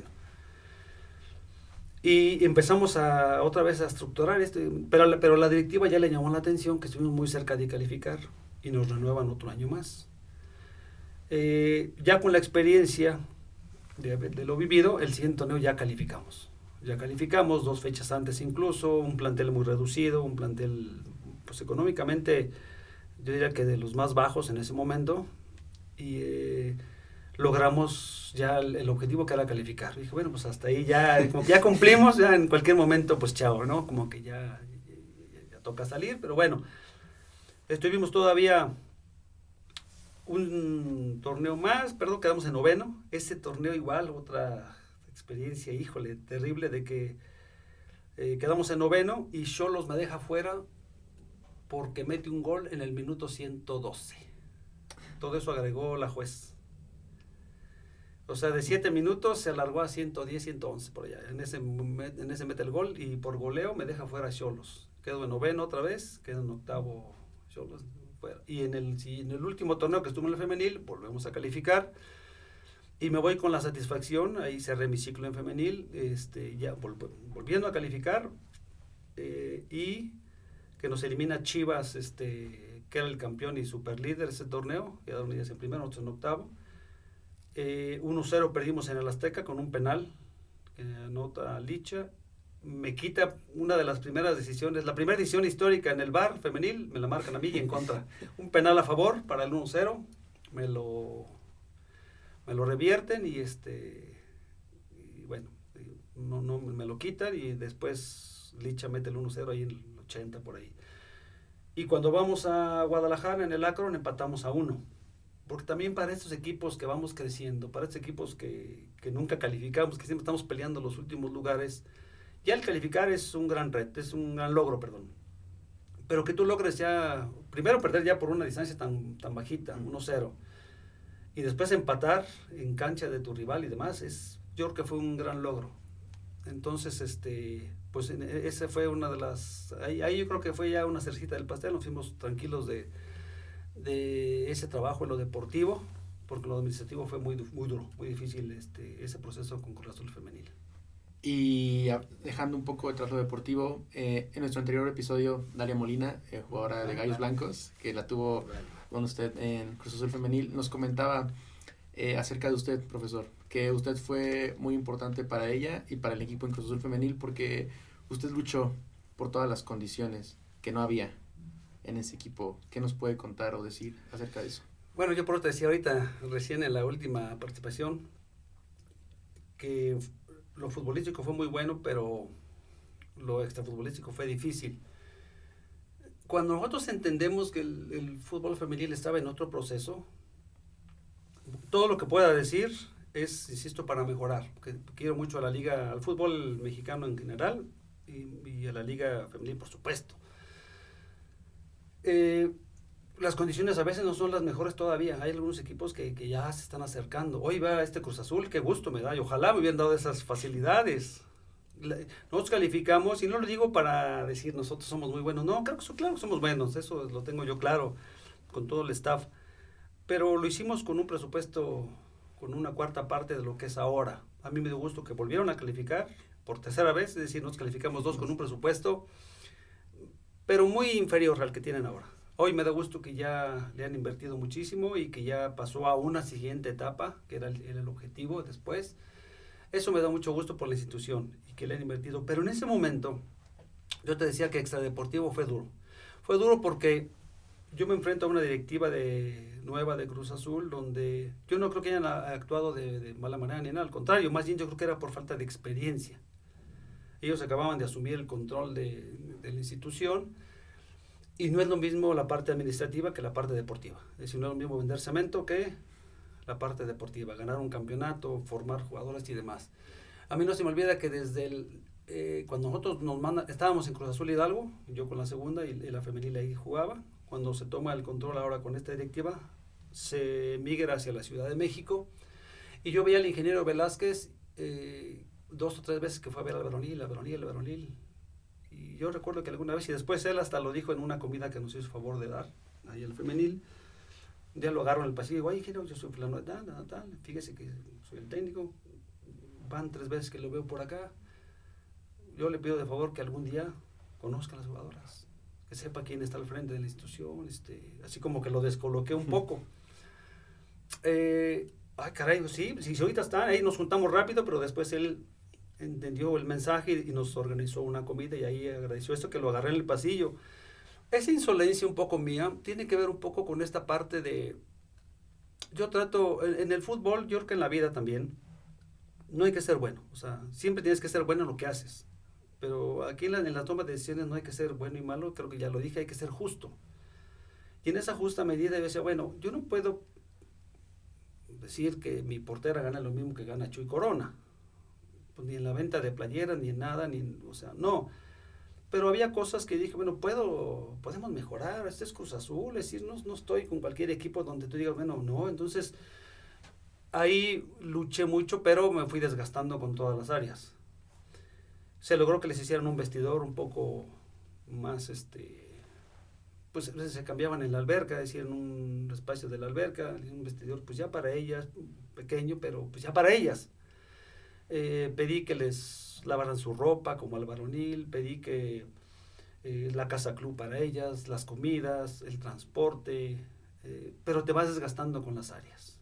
Te vas desgastando con las áreas porque pues ya pones a trabajar a la logística, pones a trabajar al de mantenimiento, pones a trabajar y ahí fue un desgaste duro, difícil, donde, bueno, yo no lo hice para que hoy, que gracias que lo diga Dalia, yo lo hice por convencimiento, porque creía que es lo que debe de ser en un equipo, que es lo que debe de ser en una institución, y bueno, pues al final te va cobrando porque pues te empieza a hacer de pequeños enemigos, ¿no? Después tanto tiempo, tantos años también se desgasta la relación, y eso fue causando que fuera de lo deportivo, pues empiecen a hacer, oye, es el área médica, pues sí, mijo, necesito que la jugadora esté a tiempo, el aficio, pues necesito que esté bien rehabilitada o rehabilitada, si fuese el caso, particularmente el femenil, pues la parte de nutrición, o sea, claro que, pues, imagínate después de trabajar con estos cuerpos técnicos, pues yo, en la medida en lo que se pudiera, quería llevarlo a un fútbol femenil,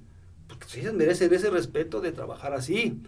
Pero después también chocas, incluso o choqué en ese momento, y también en Mazatlán, porque muchas jugadoras, como tampoco han vivido ese proceso, pues también chocan conmigo.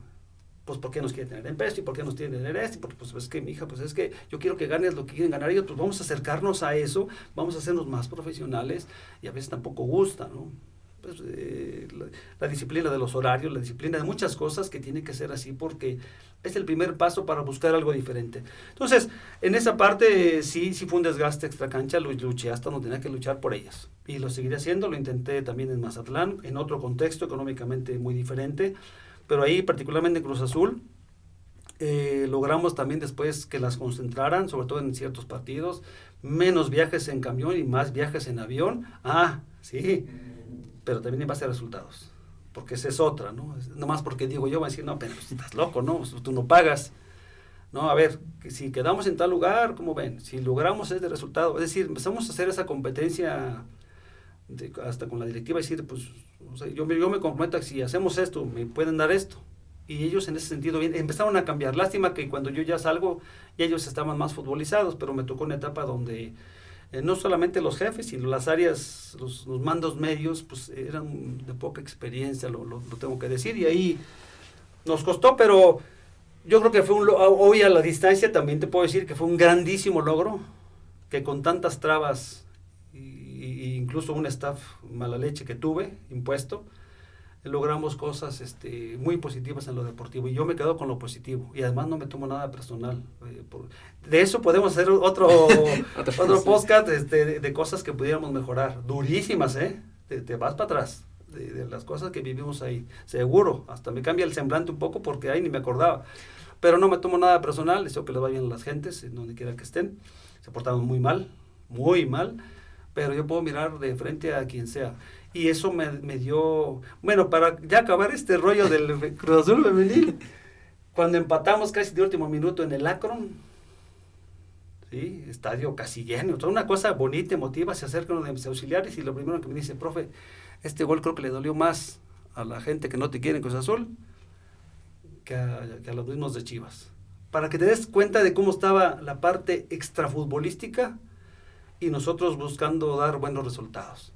Nosotros a lo que íbamos, a dar resultados, y eso nos mantuvo muy contentos y orgullosos de de haber dado lo mejor para la institución, no nada más con el femenil, con todas las categorías. Entonces, muy agradecido con la institución y ahí cerramos ese bonito ciclo con Cruz Azul. Así es, profesor, tras más de 23 años en esa institución, en su casa, llega el fin y llega a Mazatlán Femenil. A un contexto, como lo comentaba usted, muy diferente, presupuestos no como los tenía en Cruz Azul. ¿Cómo se dio su llegada a Mazatlán Femenil? Bueno, fueron 25 años, te llevaba 23 y 2 del femenil, fueron 25 en Cruz Azul. Ahí cerramos ese ciclo de 25 años. Cuando yo salgo de Cruz Azul, de Cruz Azul Femenil y de Cruz Azul, me llegan muchas ofertas de femenil, 3 o 4. Y yo no la tomo porque terminé desgastadón. Y yo dije, bueno, vamos a meter una pausa, 6 meses, cuando menos. Vamos a aterrizar. Tenía la inquietud del varonil. Dije, vamos a ver si se puede dar una situación en el varonil. Por lo pronto el femenil lo quise dejar de lado. No acepté esas propuestas. Una de ellas era de Mazatlán. Entonces quedó ahí como en el aire y listo. Pero pasó año y medio y no se dio en el varón. O sea, en el varón le había algunas opciones, pero no me terminaban de convencer. Por ejemplo, una fue por decirte algo, de Mineros en Zacatecas. No era Mineros, era este equipo que después desapareció ahí. Los dueños creo que eran unos venezolanos, que aquí tienen un equipo de básquetbol acá en Querétaro y algo pasó, que después se fueron. Estaba Yalmacán, otro equipo ahí hablo del fútbol varonil, que también después desapareció. Entonces, al final, como que no nos equivocamos en no haber optado por tomar esas opciones y decidimos aguantar. Y llega la invitación del Conejo Pérez, un gran entrañable amigo, él está ahora de encargado del deporte del estado de Hidalgo. Nos hacemos cargo de la coordinación del fútbol ahí en Pachuca. Ahí estuvimos 3-4 meses y viene otra vez esta situación de Mazatlán, o sea, la propuesta a través del fútbol femenil. Y yo nunca me manejé con representante ni nada, ese es un problema, lamentablemente, lo tengo que decir abiertamente. Esa es una cosa que si tú no estás ahí, difícilmente te voltean a ver. Sin embargo, este representante me dijo, profe, fíjese que así hay esta opción. Digo, bueno, pues es que, no, yo ya ahorita como que no, me dijo, este es un reto parecido a Cruz Azul, lo están buscando por eso, se acuerda que aquella vez platicamos, porque también en otro proceso intermedio, Mazatlán se volvió a acercar y no se dieron las circunstancias, entonces me dijo, pues es la tercera, es la vencida, métale, aquí le va a ir bien, el trabajo que usted hizo en Cruz Azul es muy parecido, por eso están interesados. O sea, él fue el que me convenció. Pues ahí voy, le van a hacer largo el cuento, ahí vamos a Mazatlán. Nosotros llegamos en el cierre del torneo, más o menos, a mí me gusta ver mucho fútbol. Yo veo fútbol varonil, fútbol femenil, veo segunda división, liga de expansión, veo mucho fútbol sudamericano, me apasiona mi trabajo. Me decía un profe, era un director deportivo, Carlos Vela, le mando un saludo, de Mazatlán. No sé si lo dijo por joderme o lo dijo por felicitarme, pero yo lo tomo positivo. Decía que era como un enamorado del fútbol. Y sí, soy un enamorado del fútbol. Si ese es un defecto, pues está... Pero yo quiero que a las personas les vaya bien, yo quiero que mi equipo juegue como me gustaría que jugara, yo quiero manejarme de la manera conductual como tiene que ser. Eso no va a cambiar mi esencia. Entonces, bajo esa premisa, bueno, pues siempre me he manejado. Y al llegar ahí nos dimos cuenta que yo ya había analizado en algunos partidos ese equipo, ya había tenido 2 o 3 jugadoras incluso en Cruz Azul, otras las habíamos enfrentado. Y ese cierre fue bueno, creo yo. Ese cierre fue bastante bueno. Se logró ganarle a Chivas, que es histórico para ese club, a Pumas, también histórico, y logramos mantener, no recuerdo si 1 o 2 ceros, que tenían 1 o 2 torneos de no quedar en cero, o sea, de recibir muchos goles. Entonces creo que el cierre fue bastante bueno y tenemos esa ilusión de que en el siguiente torneo le íbamos a romper, ¿no? O sea, no sé si calificar, pero sí alejarnos. Yo tomé el equipo con penúltimo lugar y quedamos 3 o 4 lugares más arriba. Dije, bueno, esos son pequeñas batallas, lo que te digo, es diferentes con conceptos del resultado, y ahí eso nos dio. Entonces, hasta ahí más o menos habíamos cumplido ese proceso y había esa ilusión de trascender, hacer cosas diferentes de cara al siguiente torneo. Esa era la idea. Y ahora vámonos a la clausura 2025, profesor, un torneo difícil, como dice, todas las expectativas que había con los jugadores que ya conocía, pero desafortunadamente llega el tema del tamaño de partidos. También sí tomar agua. Un tema muy delicado en el fútbol. Desgraciadamente se ha presentado no solo en femenil, se ha presentado en Liga Premier. ¿Cómo fue vivir esto? Muy duro, muy duro. Mira, ese cierre que te decía fue muy bueno. Se auguraban cosas importantes. Nosotros, el staff técnico, le llamamos el error de diciembre. Sabrás por qué le digo, ¿no? Otro error de diciembre en otras áreas del país, pero decimos del error de diciembre porque en la última fecha del torneo anterior llega una llamada donde tenía que jugar cierta jugadora. Caray. En otro momento, en otro podcast hablamos de esos temas escabrosos, hoy no me quiero meter en eso. Primero porque nunca he hablado de él, segunda porque quizá dañe un poco la imagen del fútbol femenil y tampoco quiero eso, aunque por momentos creo que puede ayudar si se toma de manera positiva. Pero ahí ya llegó una alerta muy, muy delicada. Es decir, tiene que jugar tal. Como, ¿por qué? Yo estoy hablando de justicia y el que le imparte, que era yo, ya no puedo cumplir con eso, ya no. Entonces, ya fue un alerta importante, molestia con la directiva. El director deportivo que nos lleva sale, porque al unirnos con él y convencerlo de que había formas diferentes de trabajar, más profesionales aparte, él estaba convencido, pero como que faltaba a alguien que tuviéramos la misma idea, lo dan de baja.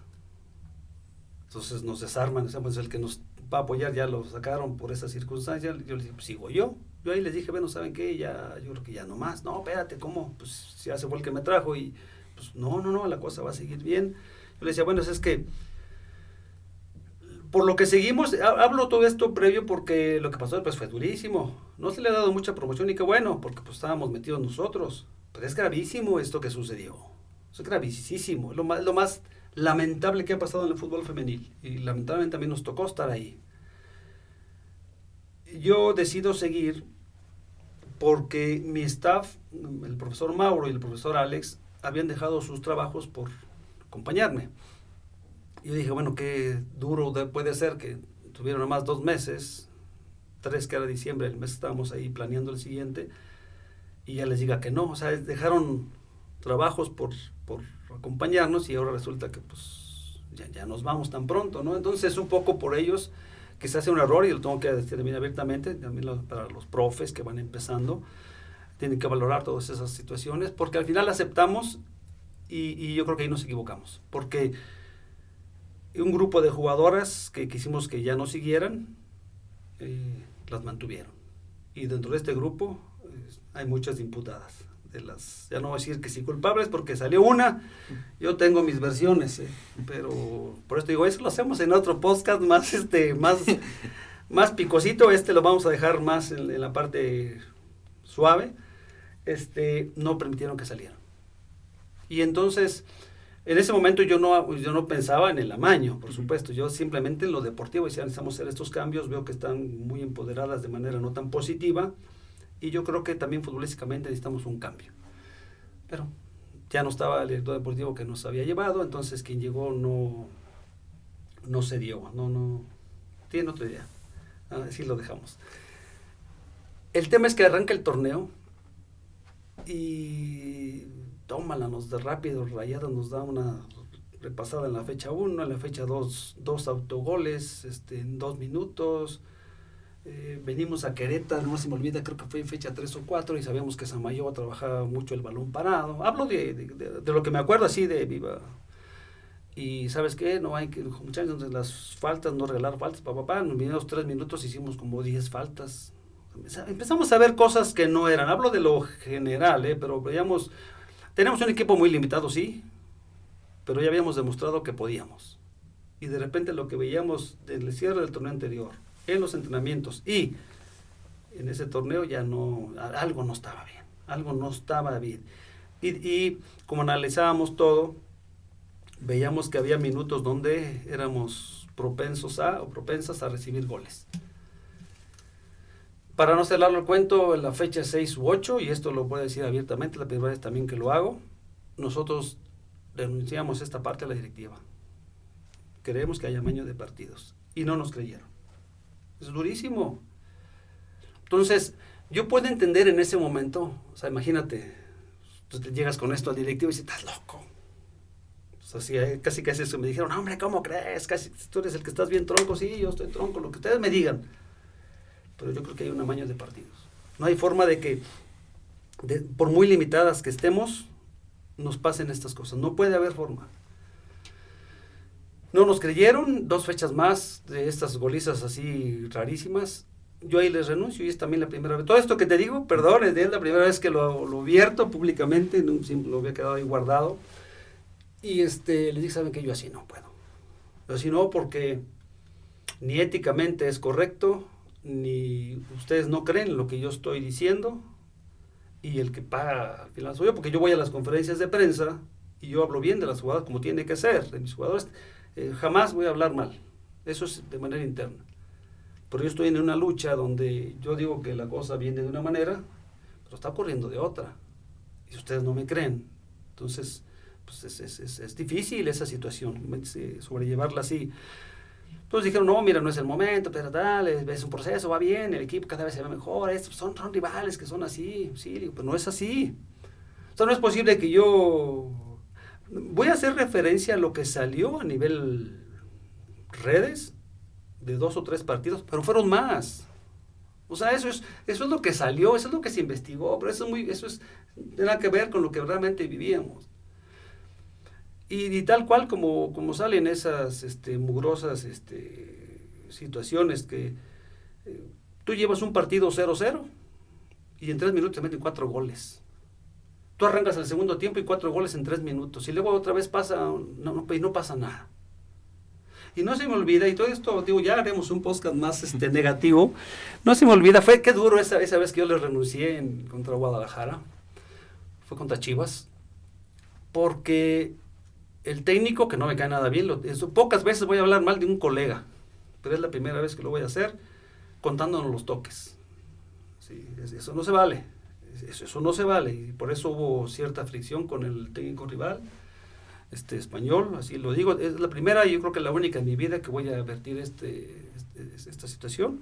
Le pido una disculpa a Nelly, que es una grandísima directora deportiva, y a toda la institución de Chivas, pero esto sucedió, entonces lo tengo que decir, porque imagínate para nosotros como staff, tú sabiendo que ya había cosas raras de manera interna, tú sabiendo que la directiva no te cree en esa parte.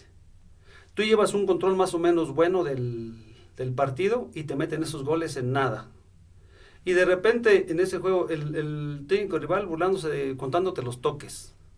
Y de repente, no se me olvida, en ese partido el bandera burlándose de las jugadoras. Y yo defendiendo a las jugadoras. Es lo que te digo, a pesar de todo, pues yo defendiendo a las jugadoras. Hey, no te burles de ellas, métete conmigo. Sí, pues son muy malas, etcétera, etcétera. Cosas que pasan en la calle y tienen que quedar ahí. Pero hoy lo comparto como una parte de lo que no debe de suceder.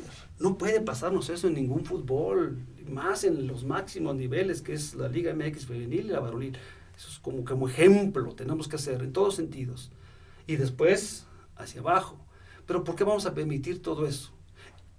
Te lo calles porque es parte de nuestra labor ética de estar en esa situación, pero también lo puedes vertir para que no suceda. Para que de alguna manera también esas situaciones no deban de suceder. Y yo ahí dije, no, espérense, yo no puedo. Otra vez, no te creen. Viene otro partido con Universidad. Universidad me mete 4 goles en 9 minutos. Me quedo con 10 jugadoras al minuto 15 y resulta que aguanto con 10 y el segundo tiempo salgo como con 10. ¿Sí? Y me meten ya un gol al final, Pumas en el 95. 5-0 perdimos. ¿Qué pasó en esos 4 goles a los 8 minutitos? Y luego viene la locura de Tigres otra vez. Hablo hablo en relación a los videos que fueron publicados. O sea, tú ves los goles y es una desgracia eso. Entonces, fue un proceso duro porque tú sabiendo cómo pueden estar las cosas, tú ya diciendo a la directiva, ¿sabes qué? Es que yo así no. La directiva diciendo, espérate, ya aguanta el equipo ahí más o menos, hasta que de manera oficial viene la noticia. Y entonces, ¿qué ole? ¿No que no? ¿No teníamos razón? Y nunca se lo dije a la directiva, Eso nunca se lo dije a la directiva. No que no teníamos razón. Estamos diciendo que estaban vendiendo los partidos, estaban dejando ganar, estaban dejando meter los goles. Entonces, imagínate luchar con toda esa parte que no te creen, empezar a situaciones extra cancha. Hay un grupo ahí cercano a la directiva que tiene mucha injerencia en el equipo femenil. No voy a meter más allá porque también no es por ahí el tema. Yo en la persona no tengo nada contra ellos. Si nos hicieron daño, sí, mucho daño. Proteger a este grupo de jugadoras que después resultaron con cierta investigación.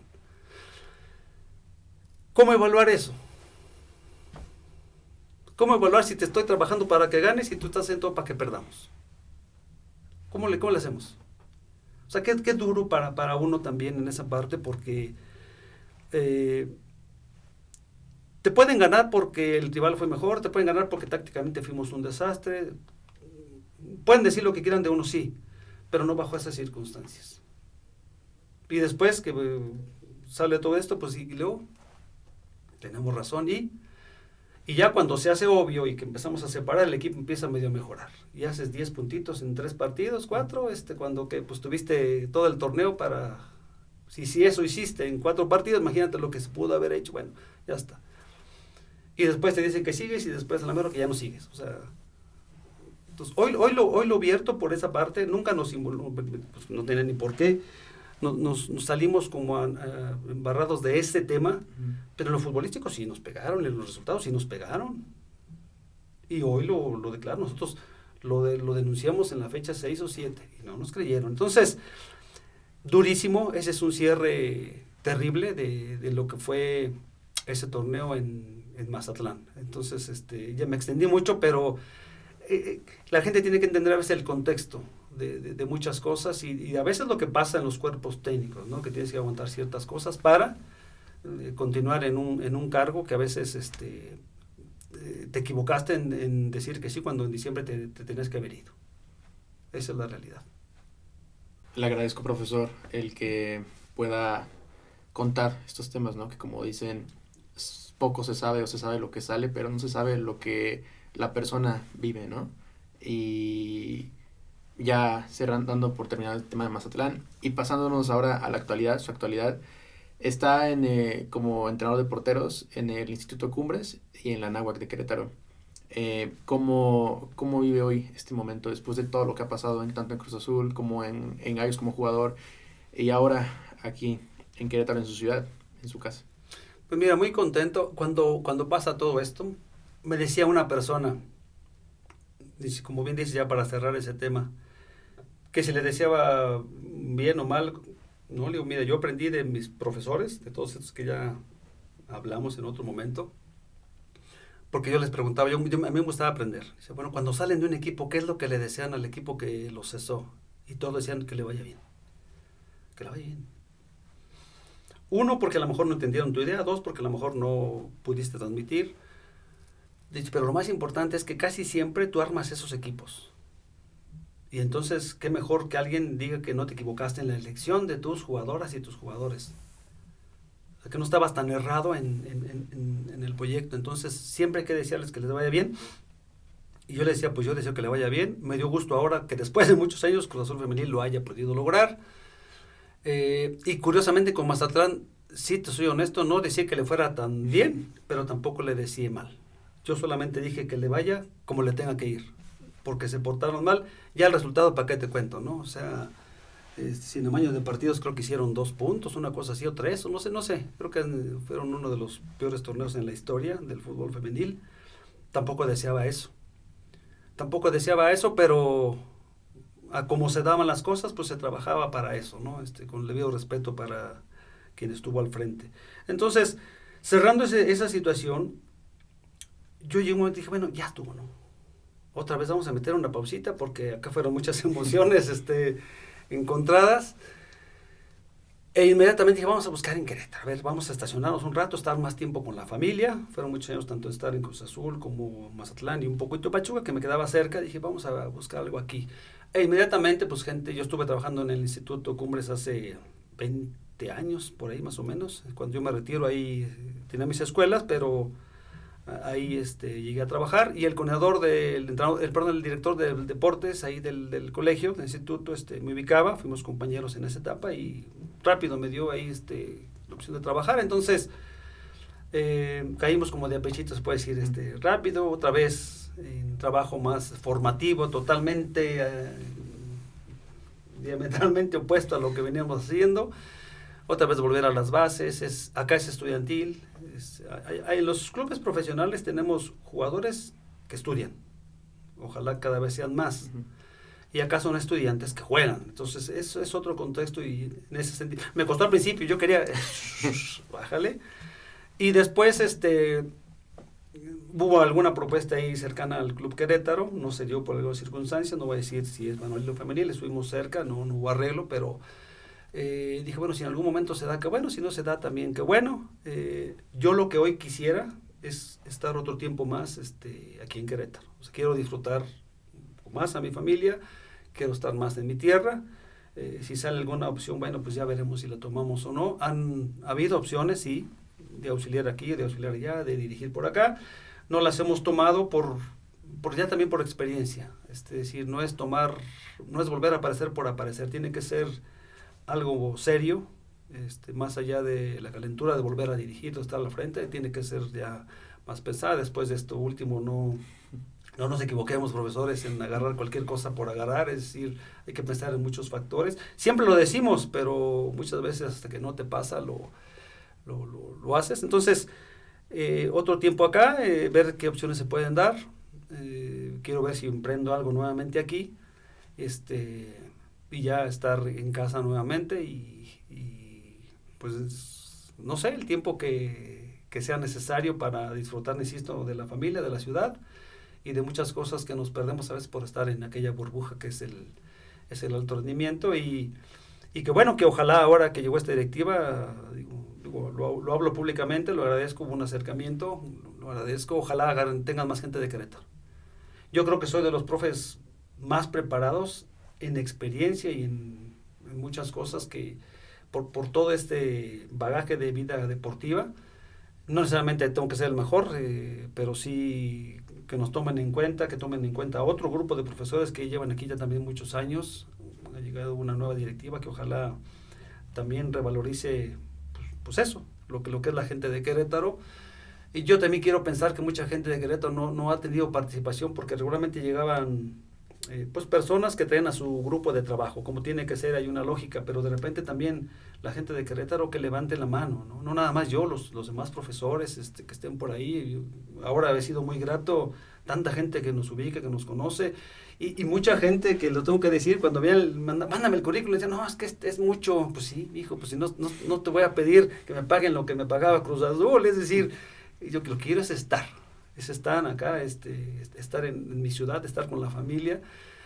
Curiosamente es esto otro, lo hago un poquito como paréntesis porque con el Instituto Cumbres fue muy rápido, la verdad que bastante bien, pero fuera de ellos hubo otras instituciones que así como que, híjole, no, es que pues como que es mucho para estar aquí. Bueno, pues es que yo sé a dónde voy y lo que quiero hacer. No estoy buscando, si no, pues estuviera yendo a ver otros equipos en alto rendimiento. Entonces, eso como anécdota porque me sucedió. Pero bueno, ahora acá en Querétaro, contentos ahí en el instituto. Estamos aquí, vamos a pasar fin de año aquí en casa. Igual, Navidad pasamos con la familia. Y bueno, muy contentos pues, nuevamente de estar en mi ciudad. Así es, profe, volver a reconectar, ¿no? Con nuestros orígenes, con la familia, que es sumamente importante, y poder darnos un tiempo de tranquilidad y paz después de todo lo que ha sucedido. Así es, y hay que llevárselo bueno, veras, yo le deseo, hay mucha gente que puede no caerle bien, lo siento, trato de ser franco, honesto, directo, justo, y desearle lo mejor al fútbol femenil, al fútbol varonil, por supuesto, a todas las instituciones, que les vaya muy bien, que todos sus deseos se lleven en la medida de sus capacidades y de sus proyecciones. y pues agradecido con Dios, con la vida, de estar aquí otra vez y de disfrutar, insisto, de cosas que a veces se nos olvidan que teníamos y que por esas prisas y esas carreras de estar en el alto rendimiento se olvidan. Entonces, muy agradecido. Como podrá ver atrás de usted, hay una foto de cada uno de nuestros invitados, desde Fer hasta Dalia, que fue la última, y ahora me toca el momento de poder entregarle a usted estas 2 fotos de su etapa en Cruz Azul, profesor. No sé si pueda mostrarla a la cámara de este lado, Sí, la foto. Y esta foto es para poder que se quede un recuerdo de todos nuestros invitados y poder seguir creando este gran homenaje que le queremos hacer a todos nuestros invitados. Le pido por favor si nos puede ayudar a firmar una, para que una sea del podcast y otra se la pueda quedar usted. Perfecto. No, pues muy bien. Y en lo que la firma, agradecerle el tiempo y toda esta gran plática que sin duda, no solo para mí, sino creo que para toda la gente que nos está escuchando, tanto hombres, mujeres, niños, niñas, va a ser de mucha aprendizaje. Y qué mejor manera de empezar el año con este primer episodio. Profesor, ¿algún último mensaje, algo que quiera decir? Pues tocaste algo, ojalá que esto le llegue a mucha gente, sobre todo en etapa de formación. Los sueños se pueden cumplir. Luchen por sus sueños. Sean enamorados, apasionados del deporte. Yo hablo particularmente del fútbol, puede ser cualquier deporte. Trabajen, luchen por buscar sus sueños. Y si no se da, ni modo, es la vida y son retos. Pero jamás se queden con esa situación de pensar que lo pudieron haber intentado y no lo hicieron. Inténtenlo, luchen por sus sueños. Uno no sabe en qué momento la suerte cambia y van a tener esa gran oportunidad en el área en la que estén, en la dirección técnica, en la preparación física, en el coaching, en la parte psicológica, como jugadoras, como jugadores, luchen por sus sueños y lo más importante, no dejen ni su escuela y sus valores. La persona, el fútbol es pasajero, la persona, esa se queda. Y es importante siempre estar preparados en esa parte. Entonces, nada más ese mensaje, que luchen por sus sueños y que Dios mediante lo que suceda va a ser lo mejor para su vida. Nada más, muchísimas gracias y muy agradecido nuevamente. Ya lo dije 2 o 3 veces, ya soy como don Pedro Vargas, mucha gente no lo va a conocer, ya muy agradecido, decía el Señor, por esta gran oportunidad y estamos a la orden. Exactamente, dejar la puerta abierta para un segundo episodio cuando usted guste poder, como usted lo comentaba, poder seguir desmenuzando estos temas que son muy, pero muy interesantes e importantes para que la gente sepa todo lo que hay detrás. Y por último, agradecerle públicamente al profesor Eduardo Pérez, que fue el que me hizo el favor de poder contactar con usted. Agradecerle al profesor Eduardo Pérez, que ya lo tuvimos de invitado. Y agradecerles a ustedes por haber estado aquí en este episodio. Los invito a seguirnos, a compartir este episodio, comentar qué otro invitado te gustaría que trajéramos a tu podcast y nos vemos la próxima.